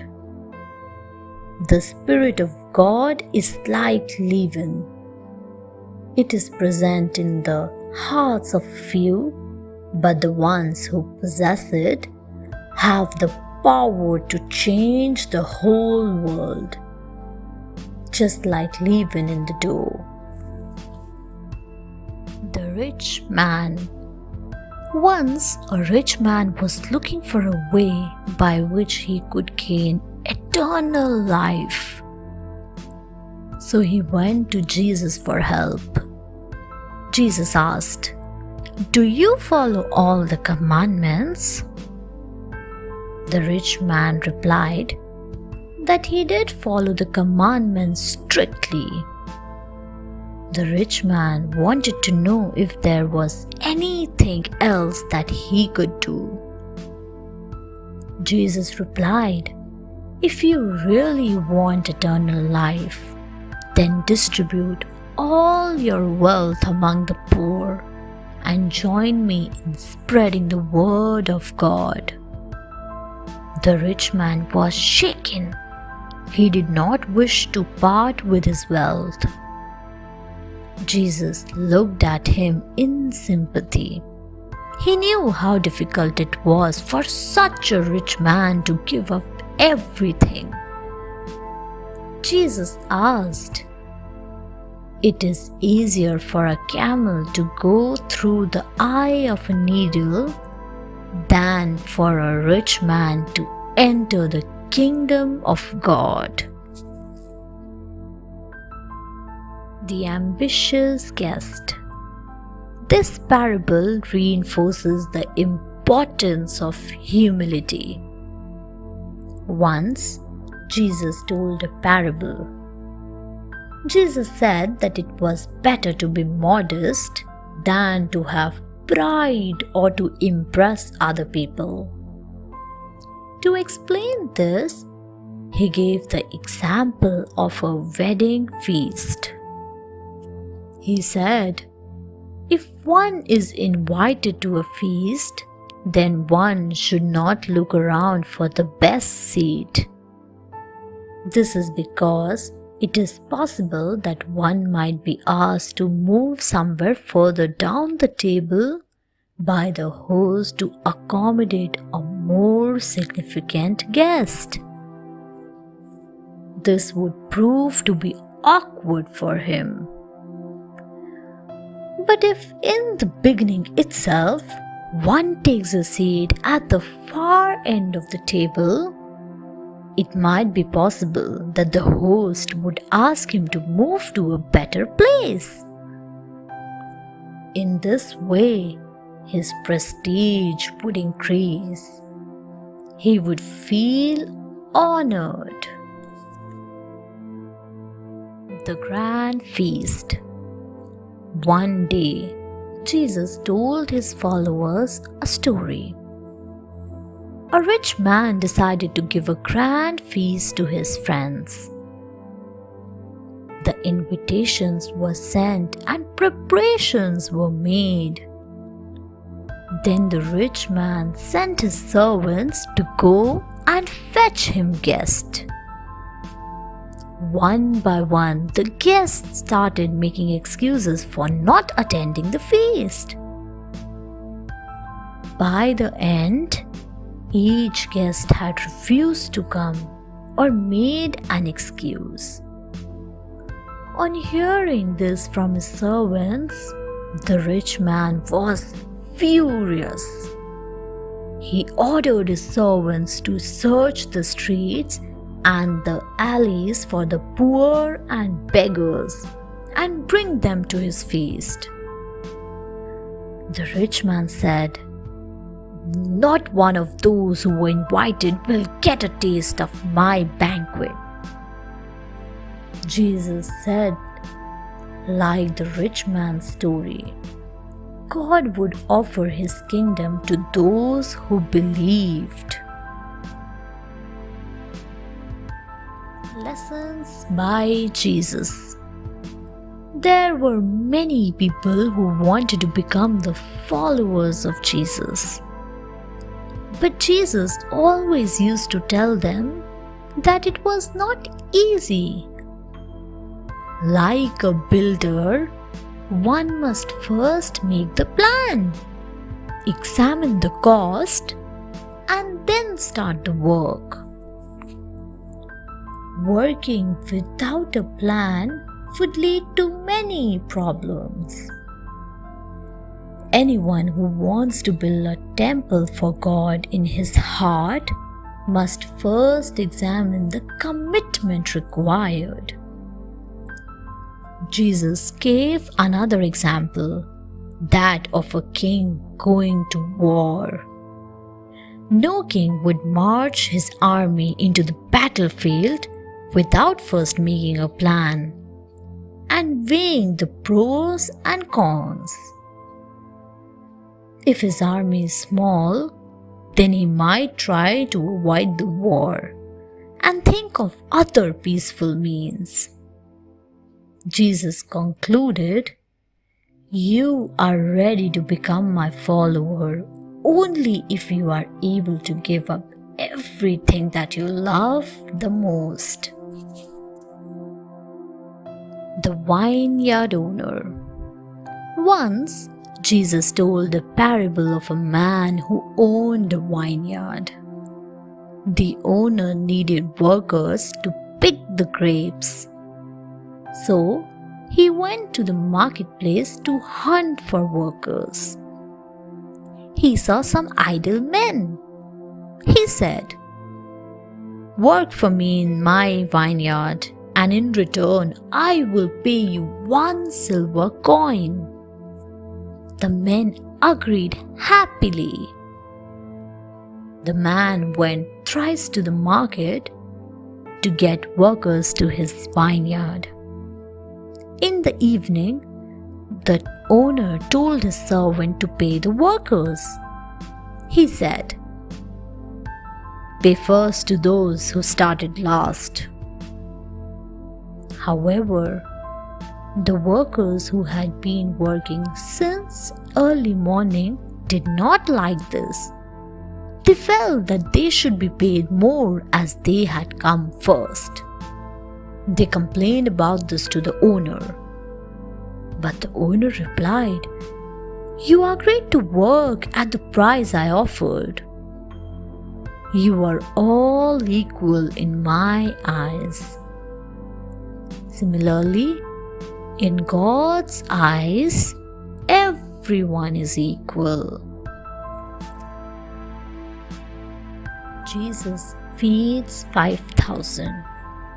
Once, about 5,000 people gathered to hear Jesus' gospel. It was starting to get late, and none of the people had supper yet. The disciples came to Jesus and said, "There is no food around, and it is getting late. We should send the people away to get themselves something to eat." But Jesus said, "You can feed them here." The disciples exclaimed, "This is impossible. So much of bread would cost us a fortune." Jesus saw a boy with a basket containing 5 small loaves of bread and 2 small fish. Jesus ordered one of his disciples to buy the food basket from the boy. Jesus took the loaves of bread and thanked God. Then the disciples passed around the bread, and everyone could take as much as he wanted. He did the same with the fish. Even after all the people had eaten, there was still some food left. People realized how great Jesus was. The persistent widow. Jesus told his followers a parable of a judge to teach them never to lose hope while praying to God. The judge never prayed to God. He also never cared for anyone. One day, a poor widow wanted justice, so she went to the judge. She had been cheated by someone. The judge paid no heed as she was poor. He shunned her. But the poor woman did not give up. She came to him every day. She pleaded to him to grant her justice. Finally, the judge agreed so that she might not wear him out. Jesus said, The moral being that we must never give up and keep praying. If we have faith in God, He will grant us justice. Then we will persistently cry out to Him no matter how long it takes, even if it is months or years, because we have faith that God will grant justice. The tax collector. Once, Jesus was in the town of Jericho. A man called Zacchaeus rushed through the crowd to see Jesus. He was a tax collector. However, the huge crowd that often accompanied Jesus made it hard to do so. So he climbed up a lofty tree to get a better view. Jesus saw him on the tree. He said to him, "Zacchaeus, come down from there. I would like to visit your house today." Zacchaeus was overjoyed, but the people gathered there started grumbling. They did not like the tax collector, and it was bad that Jesus was visiting him. But when Jesus came to his house, Zacchaeus declared, "I will give half of all my wealth to the poor. I will pay back generously to all those whom I have cheated in the past." Jesus was happy to hear this and said, "Today a soul has been saved." The Last Supper. It was the time of the Passover feast. The supper was to be held in a house in Jerusalem. In the evening, Jesus and his 12 disciples met in the house and sat down to eat. Jesus said, "I want to share this supper with you." He thanked God for the bread and shared it with the disciples and said, "Take this and eat it. This is my body, which is given for you." After the meal, he took a cup of wine. He said, "This is my blood. It is given for you." Then they all took a sip from the cup. "Share all this to remember me," he said. At the end of the supper, Jesus told his apostles, "I give to you a new commandment, that you love each other. Even as I have loved you, that you also love one another." Since then, it has been an important Christian tradition of sharing the bread and wine on the day of Eucharist or the Holy Communion. Jesus washes the feet of his disciples. After the meal, Jesus got up from the table and went to a different part of the room. He brought a large bowl. He poured water into it and began to wash the disciples' feet. Then he dried them with a towel. Peter was horrified on seeing his master perform such a lowly task. When his turn came, he loudly exclaimed, "I cannot let you wash my feet." "If you do not let me wash your feet, then you cannot truly belong to me," said Jesus. Peter replied, "Wash my feet. In fact, wash all of me." In the end, Jesus said that he had given all of them an example. He said that if he could perform such a lowly task as washing their feet, then they should also be prepared to wash one another's feet. Evil Judas. Judas was in charge of the funds meant for Jesus' disciples and to help the poor. But everyone knew that he had helped himself from the funds. It was as if the devil had entered inside him. 6 days before the Passover, Judas went to the Sanhedrin, the Jewish council. He knew that they wanted Jesus arrested, so he made a deal with them. He agreed to meet them after the supper and lead them to Jesus. In return, they agreed to pay him 30 pieces of silver. When Jesus mentioned that someone would betray him, John asked who it was. Jesus said it was the one to whom he was going to give the bread. Jesus gave the bread to Judas, telling him to do what he wanted to. Judas took the bread. He quietly left the supper.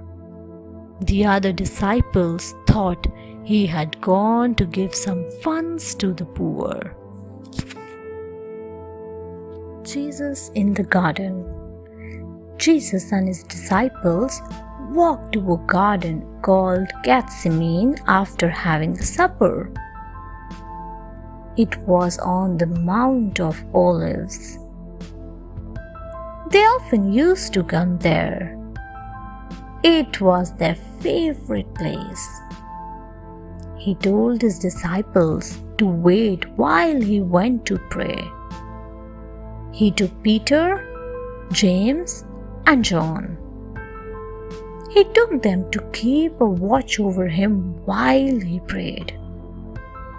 He was sad. He knew that a terrible fate awaited him. He prayed to God to take away his sufferings. He returned to find John, Peter, and James fast asleep. He woke them up and said, "Could you not stay awake for even 1 hour?" They were ashamed. Again, Jesus went to pray. Again, the disciples felt drowsy and soon went off to sleep. When it happened a third time, Jesus exclaimed, "No matter, the hour has come. The traitor is here." Jesus is captured. Judas went to the garden where Jesus was with men armed with swords and clubs. He went and kissed Jesus. This was the signal the men had been waiting for, and they quickly grabbed Jesus. He looked sadly at Judas and remarked that he was surprised that he would be betrayed by a kiss. The men took Jesus. Simon Peter, in anger, took out his sword and cut off the ear of one of the men. Jesus said to him, "Simon, you must not do that. Those who live by the sword often die by it." He then healed the servant's ear and walked over to his captors. The disciples did not know what to do. They were afraid that they might be arrested for being with Jesus, so they quickly left. Peter and John were the only disciples who followed Jesus. Judas's remorse. Jesus was to be executed. Judas heard the verdict and was guilty. His greed had got the better of him. So Judas went to the priests with the silver coins they had bribed him with. On entering the sanctuary of the temple, he said, "Please take this money. I have made a big mistake. Do not kill Jesus. He is an innocent man." But the priests did not pay heed. They had made their decision. So Judas threw the coins on the floor. He was so guilt-driven that he decided to kill himself. And so he hanged himself. The priests decided to use Judas's money to buy some land and convert it into a graveyard for foreigners. It was blood money, so they could not put it in the temple treasury.